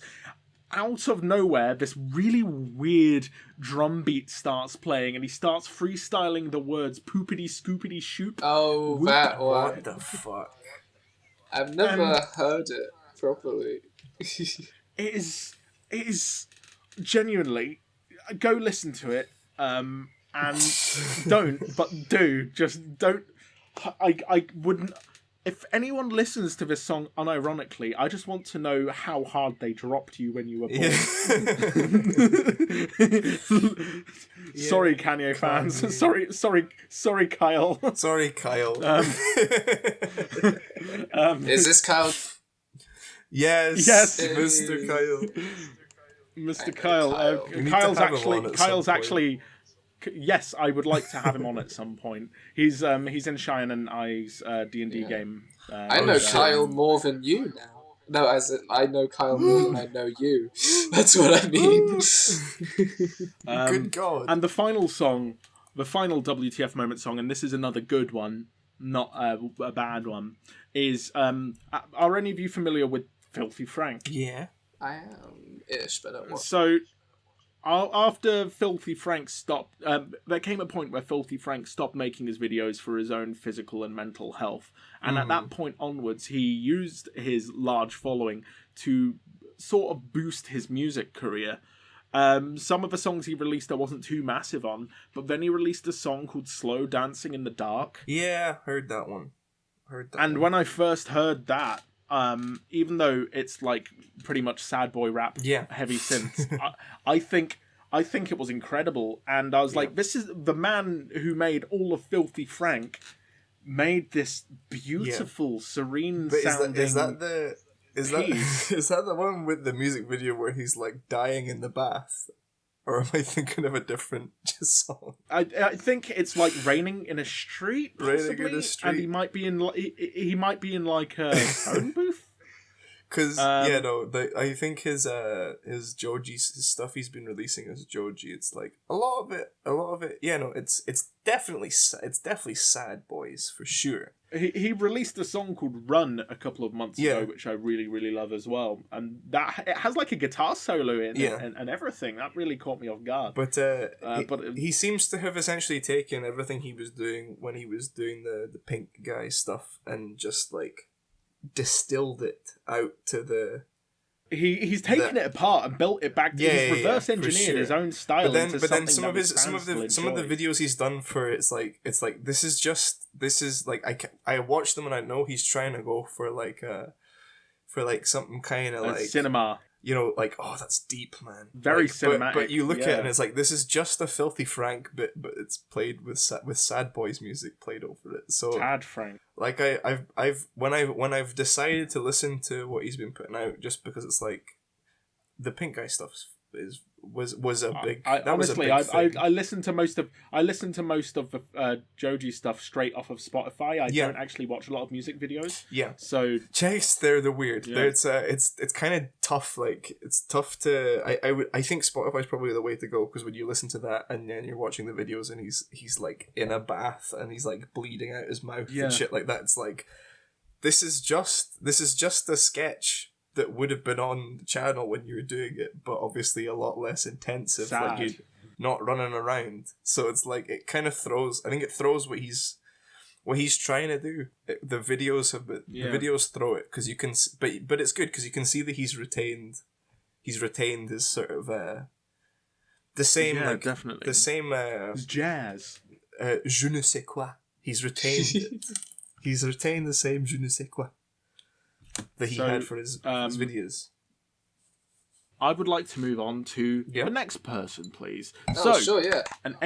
Wait. Make I have a this an D20. eight- I have make this- wait. Cheyenne, I have a D20. You have a D20 right here. Yeah, Let's roll. Oh. Whoever gets the highest number goes sure. next. Do we have modifiers? What kind of... No, I'm you kidding. do not have Straight modifiers. D20. Right. 3, 2, 1.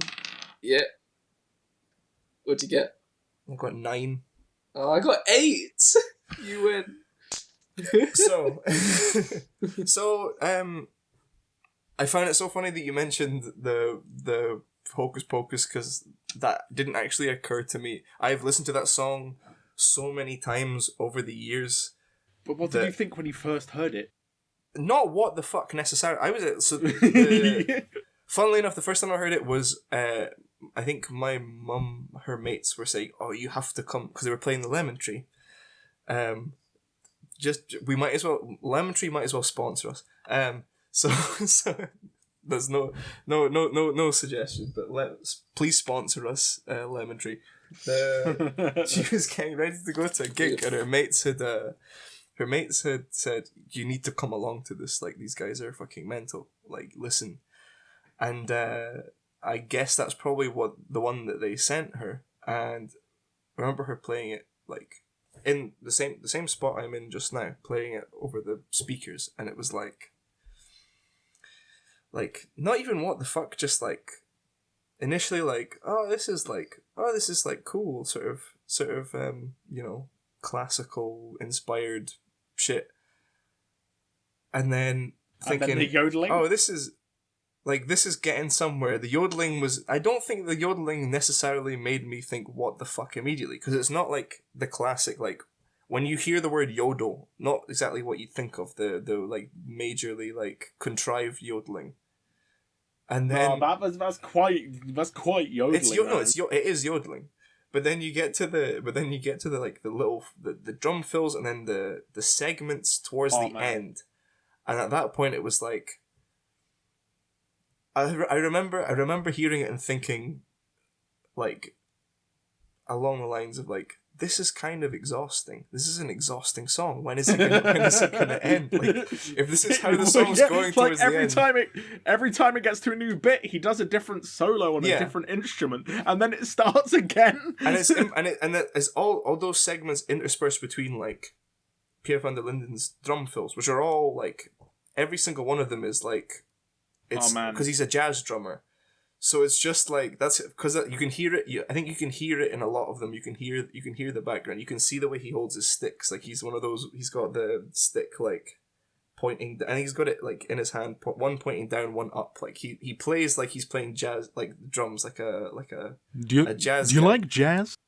But he's like, he has all these drum fills, and then it's like crazy drum fill. Launch into the segment, and then back to the chorus, and then you've got fucking Jan Akkerman screaming on the guitar. Like, it's just... I never said what the fuck, but now that I think about it, it's like, that was a moment, that was definitely a moment that I have vivid memory of, was like, just like, what is this? What is this? Do you know what other band has a good drum fill? No, I'm scared. Genesis. Genesis. Oh, yeah, they do have a drum fill, don't they? So, but my actual, like, what the fuck moments. So as you guys know, May the 4th passed relatively recently, 4 days ago. Yeah, 5 days ago even. Jesus, I'm not like a huge like Star Wars nut, but because of the situation we are in, and because we forgot to mention that. We'll get there. We might get there. But essentially, like, because obviously it was sort of, people were posting about Star Wars and shit. I was like, you know what? I'm gonna do it. I'm gonna watch the films again. Watch the 2 newest ones, the 8 and 9. That was interesting. Very interesting. I haven't seen 9. Can't be bothered. Don't watch 9. Probably better if you don't watch 9. It's like enjoyable. I have a Disney Plus it's subscription. Fucking nonsense. Anyway, I was one of the rare people who seemed to actually enjoy 8 for its changes. 8 was that good. it's I made. liked 8. I 8 liked- got I 8 got more I flack preferred than it 8 to deserved. 7. Yeah, But, sorry, I let preferred me. 8 to people 7. don't like. Sorry. Yeah, Let- it's not about 8. let- Let's not let have a me- Star Wars discussion. Let It me. We sucks. can save that for the films podcast. No, but everyone has fucking had Star Wars discussions. I just don't want to do it. But like, Yeah, let's not do that. I had the what the fuck moment of watching the when I was watching the prequels, and there's a couple of scenes. There's a scene, first one, the tune is called the Droid March. This is where the music comes. This is why this is part of the music podcast. It's a the Droid March. Droid. It's kind of like it's their they've sort of adapted the Imperial March, but it's different. It's more of a fucking it's got more of a march, an actual march feel to it. Like it's the I know this I'm one. listening now. Yeah, I know this one. dun, dun, dun, dun, dun, dun, dun, dun, dun, That one, dun, yes. dun, dun, dun, dun, dun. Yeah. God, So I was Battlefront 2. Yeah. I love I that heard- theme. I heard love that theme. and I was like, holy shit, this specifically in the fabled Attack of the Clones, when he's What in a the good- when he's in the llama when he's at the long neck llama people planet, and he's watching the clones doing their drills and shit, and it plays then yeah. as they're marching in like that's what you mean by formations, Okay. and The yeah, Camino. their prime minister is literally called Lama Su. Is it Camino, Camino? Camino, yeah, and It's not. Honestly, Kimono. John Williams So- has got such a compositional skill. yeah, but so this is the thing. I was listening to, out of the two of you, have either of you seen Game of Thrones? Yeah, You've seen Game Yeah, of Thrones. all of this. So Always. I had this thing of like, holy shit, this is a really good piece. Like, but there was something about it that was like, this seems really like familiar for some reason. There's a reason I like it, and the reason I like it right now as much as I do is because it sounds like something else that I've heard before that I really enjoy. And then it sort of struck me that I don't know music terms. I wish I did to articulate my point better, but there's certain bits of it which are very similar, and into which the counter melodies of the King's arrival from Game of Thrones, the theme that plays as in the first episode when Robert Baratheon arrives at Winterfell, there's a counter melody in that fits. If you listen to the two, you might know what I'm talking about. Let me do it. So at the point of the king's arrival. So yeah. The tune is called King's Arrival. I'm pretty Oh, sure the tune is called. Yeah. If you go to Oh Well, you'll- shit! what you'll find on So YouTube. I'm watching the the scene of King Robert's arrival. Okay, And but there's like a my God, yeah. I'm hearing it. and Yeah. it's like it's different.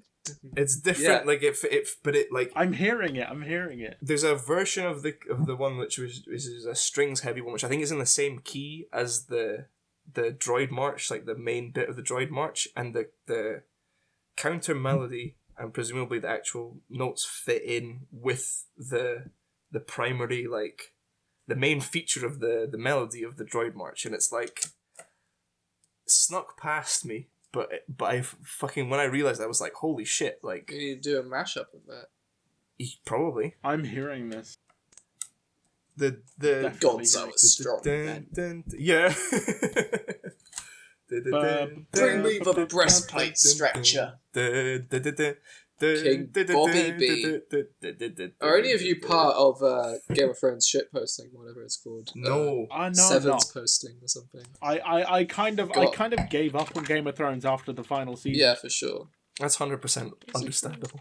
Shame So- posting, that's what it's called. They have a lot of Bobby B memes. Yeah. So Bobby B posting. Right.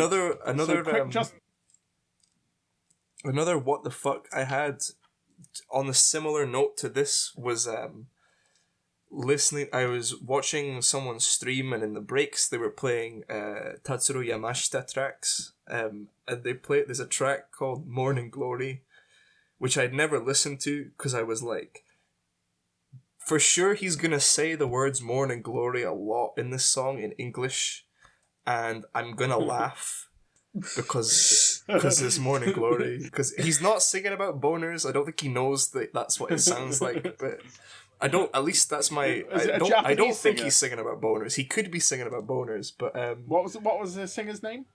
Tatsuro Yamashita.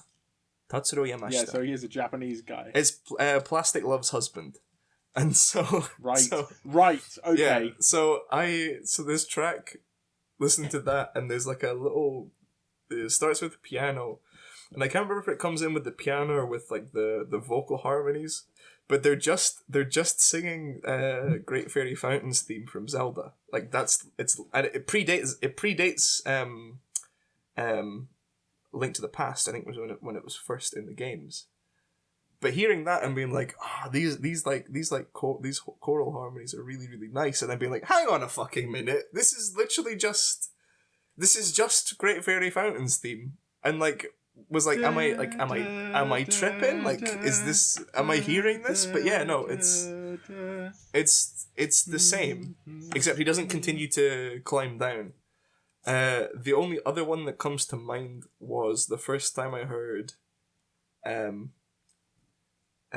Remind Me by Patrice Rushen, who did Forget Me Nots, which got adapted into the Men in Black theme. The big, if you listen, Ding. yeah. So, but Remind Me opens up with just like keyboard just noodling, and I think the first time was probably intoxicated in some manner or another the first time I heard it, and I'm pretty sure the first time I heard it I was just like, oh my god, like this is that was a good what the fuck. See, that's quite interesting. Yeah, because obviously the guy who directed Men in Black also directed Wild Wild West, and the Wild Wild West theme was also a Will Smith song that just sampled another song. Stevie who's essentially the male Patrice. Like they have like the themes of their music is very similar. Like there's even like I'm pretty sure they both have an album cover where they're depicted with like, you know, dreads or whatever with like gold shit hanging in it. Like it's rather suspicious. It's very suspicious. That said, and they do, and it's the holy shit, like Wild Wild West and the Men in Black is like they do the exact same things with the sample or with the lines where they just literally change the main line of the song, the chorus, I guess, to the title of the film. Yeah. I never really. It's amazing. That. What's great is Neil Cicierega, who we'd mentioned not too long ago, did a remix of both the Wild Wild West theme and the Men in Black theme. I would suggest listening. I'd really suggest listening to both of them, because he just sort of makes them into new songs entirely. It's called The Best, whilst right? maintain. No. One of them is called Vivid Memories Turn to Fantasies, and the other is called. Because there's one where it starts with. The other's called Wow Wow. Wow, that's the one, because it starts with something else, and then it's just like suddenly. What does Wow Wow start with? It starts with Joker by the Steve Miller Band. Yeah, some people call it Strange Cowboy. Call me the Space Cowboy. No, it And then starts with Wicked, All Star. Wicked. It starts with All Star. It goes, some people call me the I like Space that you guys Cowboy. remember this. Wicked. That's so funny. To be fair, Desperado. I feel like Neil Cicierega via Aaron has provided me with a definite series of what the fuck moments when Aaron was over here and was severely food poisoned and dehydrated. And it was just me and him at Calvin, and he's just playing Neil Cicierega tracks, and I was like, every single one of them. Earlier, yeah. Earlier I mentioned my keyboard player who's married and has 2 kids. Yes. It was his wedding that I got so the food funny. poisoning at. That was when you mentioned like that laughter is your pain reflex. It brought me back to that as well. Of like, we were walking with you to go get your bus. I think we went to a shop and then to go to the bus, and like you were just very out of it because also you'd been drinking a lot as well from wedding. And I then in had the house. some 80. I had some 80% rum at that wedding. Yeah. So, and then we're walking, like, and it's like, I can't remember, it would have been in the summertime, or just before summertime, like, it was quite warm. It was actually in February. Was it? Yeah, Oh, that was shit. in February. It probably man. wasn't warm then, was it? So, like, we're walking I think and it you're was sort of- raining as well. you're like just not like neutral face, and then occasionally your face moved into like a wistful grin, and you just start like laughing to yourself, and it was like oh man, Aaron needs some help. Aaron needs help. Something's not right with Aaron, just giggling and just going, oh god. Oh my god. Yeah, Petitioning a deity and laughing to yourself is rarely a good sign. For no reason, with no other input, just like losing your fucking mind walking around Rosemount. I was in so much pain. Like, it was like, oh my god, yeah, Christ, that was but that, no, you remind me of that. Anyway, Cheyenne, if you have your what the fucks, you can go ahead. I'm done. Yeah, I think I'm done. Sure. So I have I'm going to do when I was Wait. I've got one more. The first time I ever went into one of the witches' huts in Zelda and hearing the witches theme, Syrup of the Witches theme. I dare The not one with imitate the plinky it. guitar. Huh? The No, plinky it's, guitar sounding one. Cheyenne, find it and listen. You'll know. for Minish Cap. Yeah, that's the best one. Da-ba. Da-ba-da-ba-ba. I know. I didn't That was a consider doing what the fuck video game moments, honestly, because That's definitely Oh, an man, that idea. sounds great. Loads.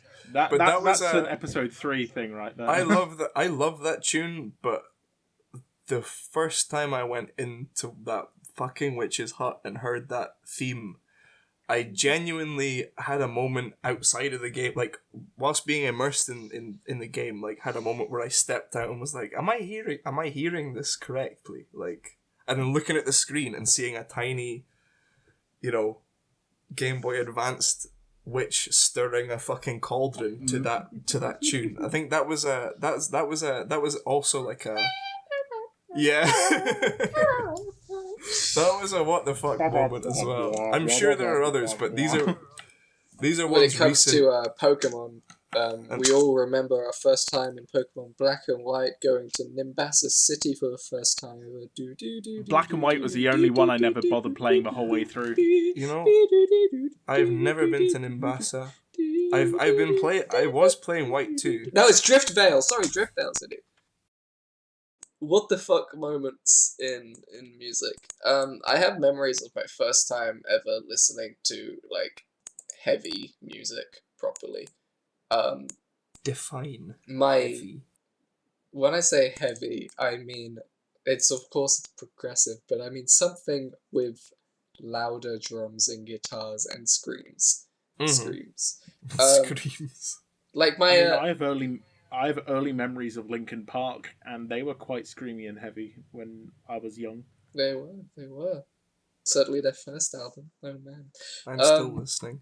My brother, he had an MP3, which was my MP3 actually, and then I wasn't really listening to music at that time.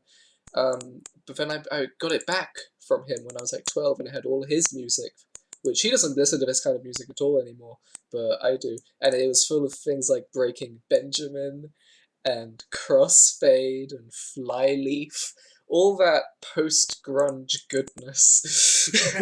my first MP3 player could only hold 256 megabytes of. Oh, that must be very compressed. Yeah, it was basically similar for mine. But basically, I remember I was listening to a song, to Cradle of Filth, for the first time, which is this. I don't even know. I don't listen to them anymore. But I was watching their video for a song, for probably their most famous song. It was big death metal band or whatever, extreme metal. Of it English? God, I thought So- it'd be like Scandinavian. Yeah, Black Danny Melody. Filth is very famously English. Danny Filth. Um, That's the one. It's. Can I just say, I actually intended on talking about Cradle of Filth myself Oh, wow. during the final. I barely final listened to them. segment. Basically, my mum came in and she saw me watching that music video and she was like, "What the fuck?" And she was just very shocked that I was listening to this kind of music. And she What told the me fuck? not to. She didn't say that. She's French, so.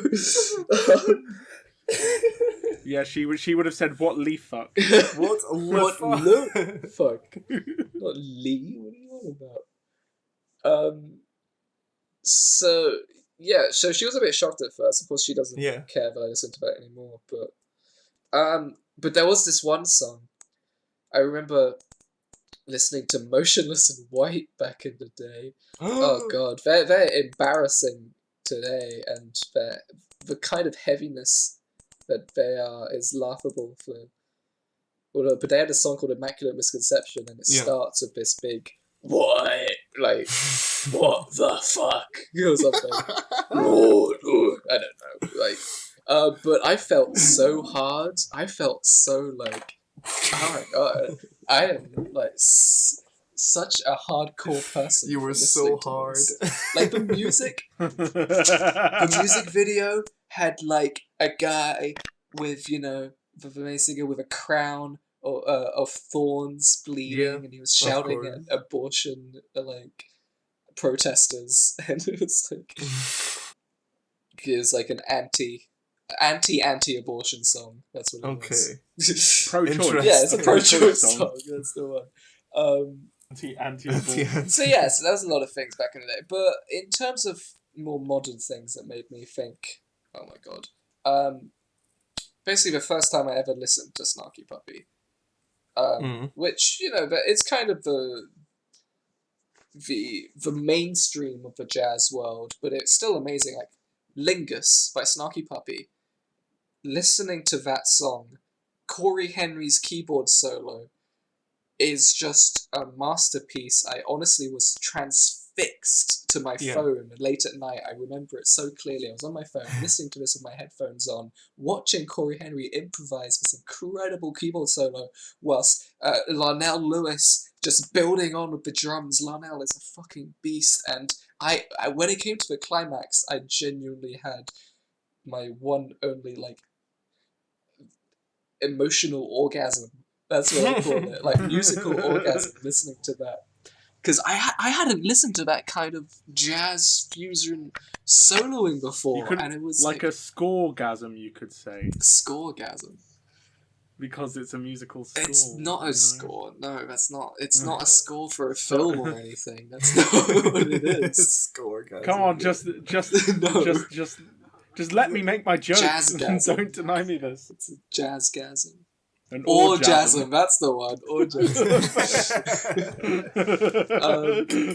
I was blown away because he does this thing where he's improvising a totally different key to where the bass is going. Because the bass is doing this. It's in 5/4. It's going dun dun dun dun dun dun dun dun dun dun dun dun dun dun. Oh no, that's in 4/4. Fuck, I don't know, Well, but it's really amazing. I'm pretty sure that it's in 5/4 in the actual music, but it's in. I just did something. It's amazing. Please listen to it. I will. Please, I'll give it Lingus by by Snarky Puppy. Puppy. It's just incredible. And then literally last night I haven't listened to much of Jacob Collier's stuff, and he's always someone that people like. When you first discover the world of jazz, certainly modern jazz, Jacob Collier is someone that people go to straight away. And if you don't know who he is, he's this young guy. I think he's younger than Aaron. But he's, you know, perfect pitch, and he's It's not absolutely difficult. incredible. He's a beast. Yeah. It's a kind of obnoxious how good he is at music. Like I don't always enjoy his Well, compositions I and stuff. But feel like he's just if you have good. if you have perfect pitch and you're just able to just identify a note, like it's not going to be hard to come off to people who have trained to learn. It's not what just stuff that. sounds It's like, more to be than like, just perfect pitch. you with him. fucking It's more. bastard. Like, there's a video of him he's done one of those, like, on, you know, those experts explain a concept to 5 different levels. Yeah. Yeah, he's done all those for music. Yeah. I And know the what you're last talking one, about. Yeah. the last one is he's talking to Herbie Hancock, and it's literally just like Yeah. the discussion. I think It's great. I want to say he was. I want to say he did the one on. There was one. The on Coltrane, the jazz standard that everyone has to do. Apparently, fucking giant steps. I have listened to so many giant. I want to say he did the memes. one. I want to say he did one on Stevie Wonder, which was very heavy on. Like, it focused on. I think it focused on his. The focus on some of the tracks in Songs in the Key of Life were like gave me that's one of since we've not really talked about like the favorite album shit, that's like my number one, and the fact that Nice. the way he talked about that shit was like gave me a new appreciation for, like, you know, you have it as heard, and then yeah, you can tell he fucking knows his stuff. You can tell he knows his stuff. But basically, what I was watching last night was his arrangement of In the Bleak Midwinter, his cover of that. And in that, I was watching a video explaining on how he manages to modulate seamlessly from E major with just 4 chords to G half sharp major without it sounding like it's out of tune at all. He modulates like intonation, and it sounds, and no one would notice if they weren't like playing along with the piano. Like, he does a video where he's showing he's playing along on the piano, and then he stops playing, waits for these 4 chords to go by, carries on playing. It's completely out of tune on the piano. And it's like, what the fuck? It's magic. Yeah. It's crazy. It's stupid. It's crazy. It's stupid. But what's even stupider with him, it is an a cappella arrangement. Yeah. He did that with his voice without any pitch shifting. He managed to modulate a half sharp just with his voice. That's with 4 chords. That's mad. It is mad. That's mad. It's mad. I need to see this. I need to look that up. You need to, like, if you're just listening to it, you just think, oh, it's some cool jazz chords. But if you watch the transcription of it, my god, the sheet music, reading the sheet music along with it, it's just like, oh, this is so cool. I wish I could read sheet music. It's. I find I'm quite lucky to be able to read sheet music. I mean, it's a language that people can't even speak. You can read and you can write it, but you can't speak sheet music. If I can. I mean, I suppose that's what singing is. Forget what I just said. If I hear because when I was still being taught, but I was still doing like music as a class in school. Yeah. And I was like, at the time I was like, I kind of want to pick up guitar, and I think that's around the time I got big into like classical music. So certain pieces of classical music and like vocal arrangements. If I can hear it and see the sheet music, then it's like I can figure it out. But like I don't know notes. I don't know the names of notes. I don't want to know the names of notes either. Like honestly, like But yes, no. I don't know what they're called. I just know what the sounds they make are. With sheet music, I can read it on piano, and I can sight read it on piano. It's quite instantly. If someone gives me the first note of something, or like the first phrase or something, I could sing along if I'm reading the music. Of course, I wouldn't be able to sing along just seeing it alone, so I would need like a accompaniment and someone else singing it as well. But then I'd be able to be like, okay, I get it.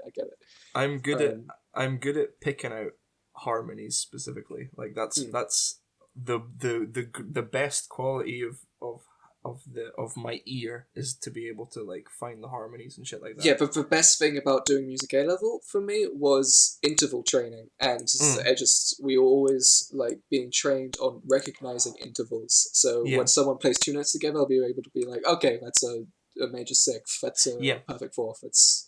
That is the most valuable thing I've had from music A level. Your ear is really like your ear and if you have nothing else, that's the thing, is like if you have your ear and you have your voice, that's all you need. That's really all you need. Like realistically, that's all you need. The ability to have the dexterity to put that down to an instrument is like that's something that takes practice. I don't think anyone can just pick up. There probably are people who can pick up an instrument and immediately be like, okay, so this does this, blah, blah, blah, blah, and figure it out. But like, yeah, I can do that now, but that's after having learned a fuck ton of other ones. I feel bad for there are definitely folks who maybe were learning music at some point and they learned it, by the book, as is written out in sheet music by the note. Like they learned the technical stuff. They learned that's how I learned. But then there are definitely folks who will get to a point where they have that, but it's sometimes maybe you can't take that somewhere. Like it doesn't mean you can't still play music. You can't apply it. What you mean is like you know how it works and you can play it, but you can't apply it from a creative point of view. That's where I am. I'm not very good at applying. Oh, piss. I don't believe you. I don't. No, I can play copy, but when it comes to improv, when it comes to writing and stuff like that, I'm just like.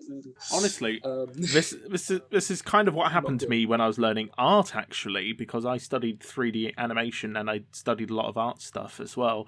Like, I think I used to not be better at drawing, but I used to have more creativity in my drawing. And after having studied art, I find myself so limited by the things that, like, I want to do well instead of trying to be creative, and worried that my drawing isn't as good as it could be because I'm imagining it up instead of, using a technique or something. See, that's not the same for me. When it comes to music, like learning music definitely did help me with my creativity. I'm just still not that good with the creativity, and I was even worse before. Yeah, I'm entirely self-taught with music, and I would say I'm quite creative. That's good. That's great. It works differently for different people. Learning the theory and all this stuff. That sometimes I wish I had gone further with it, but I just know that I would have no job. Do you know what's learning jazz composition? Do you know what's a weird thought I have sometimes? And I feel kind of guilty for saying this, but sometimes there are people, like, obviously I'm not a great example, but it really bothers me sometimes when people are so bad at singing that my brain is like, just make different noises. I know. It's not difficult. It's not difficult. I mean, as a person, I can speak. I can make different voices, right? I can speak like this. I can speak like this. I can speak like this. It's like it's as easy as literally just making different noises. And there are some people who just sing in their own voice, or don't know how to sing at all. And I'm just like, do you not understand what changing the shape of your throat is? Do you not understand? Some people just can't. They have other strengths, But, it just really baffles me. That's the issue a lot of the time. But the thing is some of these people are really expressive in normal conversation, but they don't understand the basics of just changing something to make their voice sound slightly different. Now, I remember. This is another school talent show story of someone who I'd been to primary school with, who basically. She's a good singer. She is, as far as I'm aware, still a good singer. And I think the first couple of years, like, we did the talent show, she came on and she sang, like, she did a Hallelujah. She did a Leonard Cohen's Hallelujah TM. Very nice. There was something Very else. nice. I think she went on and did like it was a Christmas one which I wasn't there for, but she sang a Christmas song of some description, Santa Baby, I think, which people found, which gave people joy. I missed that. I'm sure it's probably very good. And then she'd hit like an emo phase, and then sang like an MCR song, and it was just like hearing that and being like, not only just the cringe for me personally, being like, oh man, this is like MCR was already like a fading memory, but I'll think back. but the thing was, it was like, I know you can sing better than this. I know you have a beautiful voice. So it's like sometimes with people who maybe sing and they're not getting it, it's like they haven't necessarily found what they're good at singing. And sometimes what people are good at singing is not always what they I've want had that to be singing. problem. I've had that problem several times. I'm better at singing stuff that I'm good at singing stuff I enjoy, but I'm even better at singing stuff that I only enjoy a little bit. Yeah. And that's why when I do karaoke, I sing Spandau Ballet songs instead of Queens of the Stone Age songs. I've yet to witness. I need to witness this because I believe... Like when I've done karaoke before, the only songs that I can do good for karaoke are Spandau Ballet songs. Yeah. Without not even a joke, everything else I try, I make sound terrible. Yeah. Okay. Yeah. My fellow boys, I think I'm going to have to call it a night here. Sorry if it's in the middle of it, but I'm afraid that I must depart. For the food. We have been here for like 2 hours, in all honesty, so I think it is a good time 2.5 hours. So yeah, I would like to say it's a good time to say thank you very much if you've made it this far yet again, and thank you even more if you listened to our first episode as well. A shout out to all you lovely people who have given us a listen.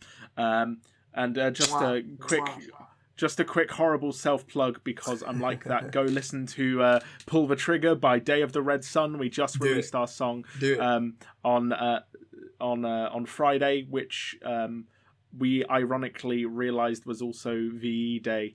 So releasing a song called Pull the Trigger on VE Day may not have been the best fucking thing to do. But honestly, we uploaded it a few weeks ago and it just coincidentally got uploaded by the distributor yesterday. So, great. My plug is going to be that from the 15th of May, I will officially have finished university forever, so please hire me. Hire Shayan Gorbanian.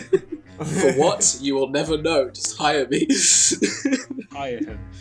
Okay, catch you later, guys. Hire Mr. And Shayan Grobnian. Also hire Iron Brew for your wedding function. Yes. Also, if you're into the punk stuff, give Toxic Effects a listen. Yeah. And if you like what you hear, they'll be releasing a new. Is it even available in the UK? I don't even know if I know. I know a European publishing company's picked up a new record by them. Keep an ear out. Listen to their stuff. And if you've got spare time, if you want to invest in some records, or if you are able to, once all this fucking lockdown is shut down, and once we're back on our feet. Keep an eye open, keep your ears open, and come Alright, to everybody. and visit us sometime. Stay safe. Peace. Rightio, fellas. I'm gonna leave. Enjoy Bye. your food, Bye. Mr. Here you go. Singh. Bye.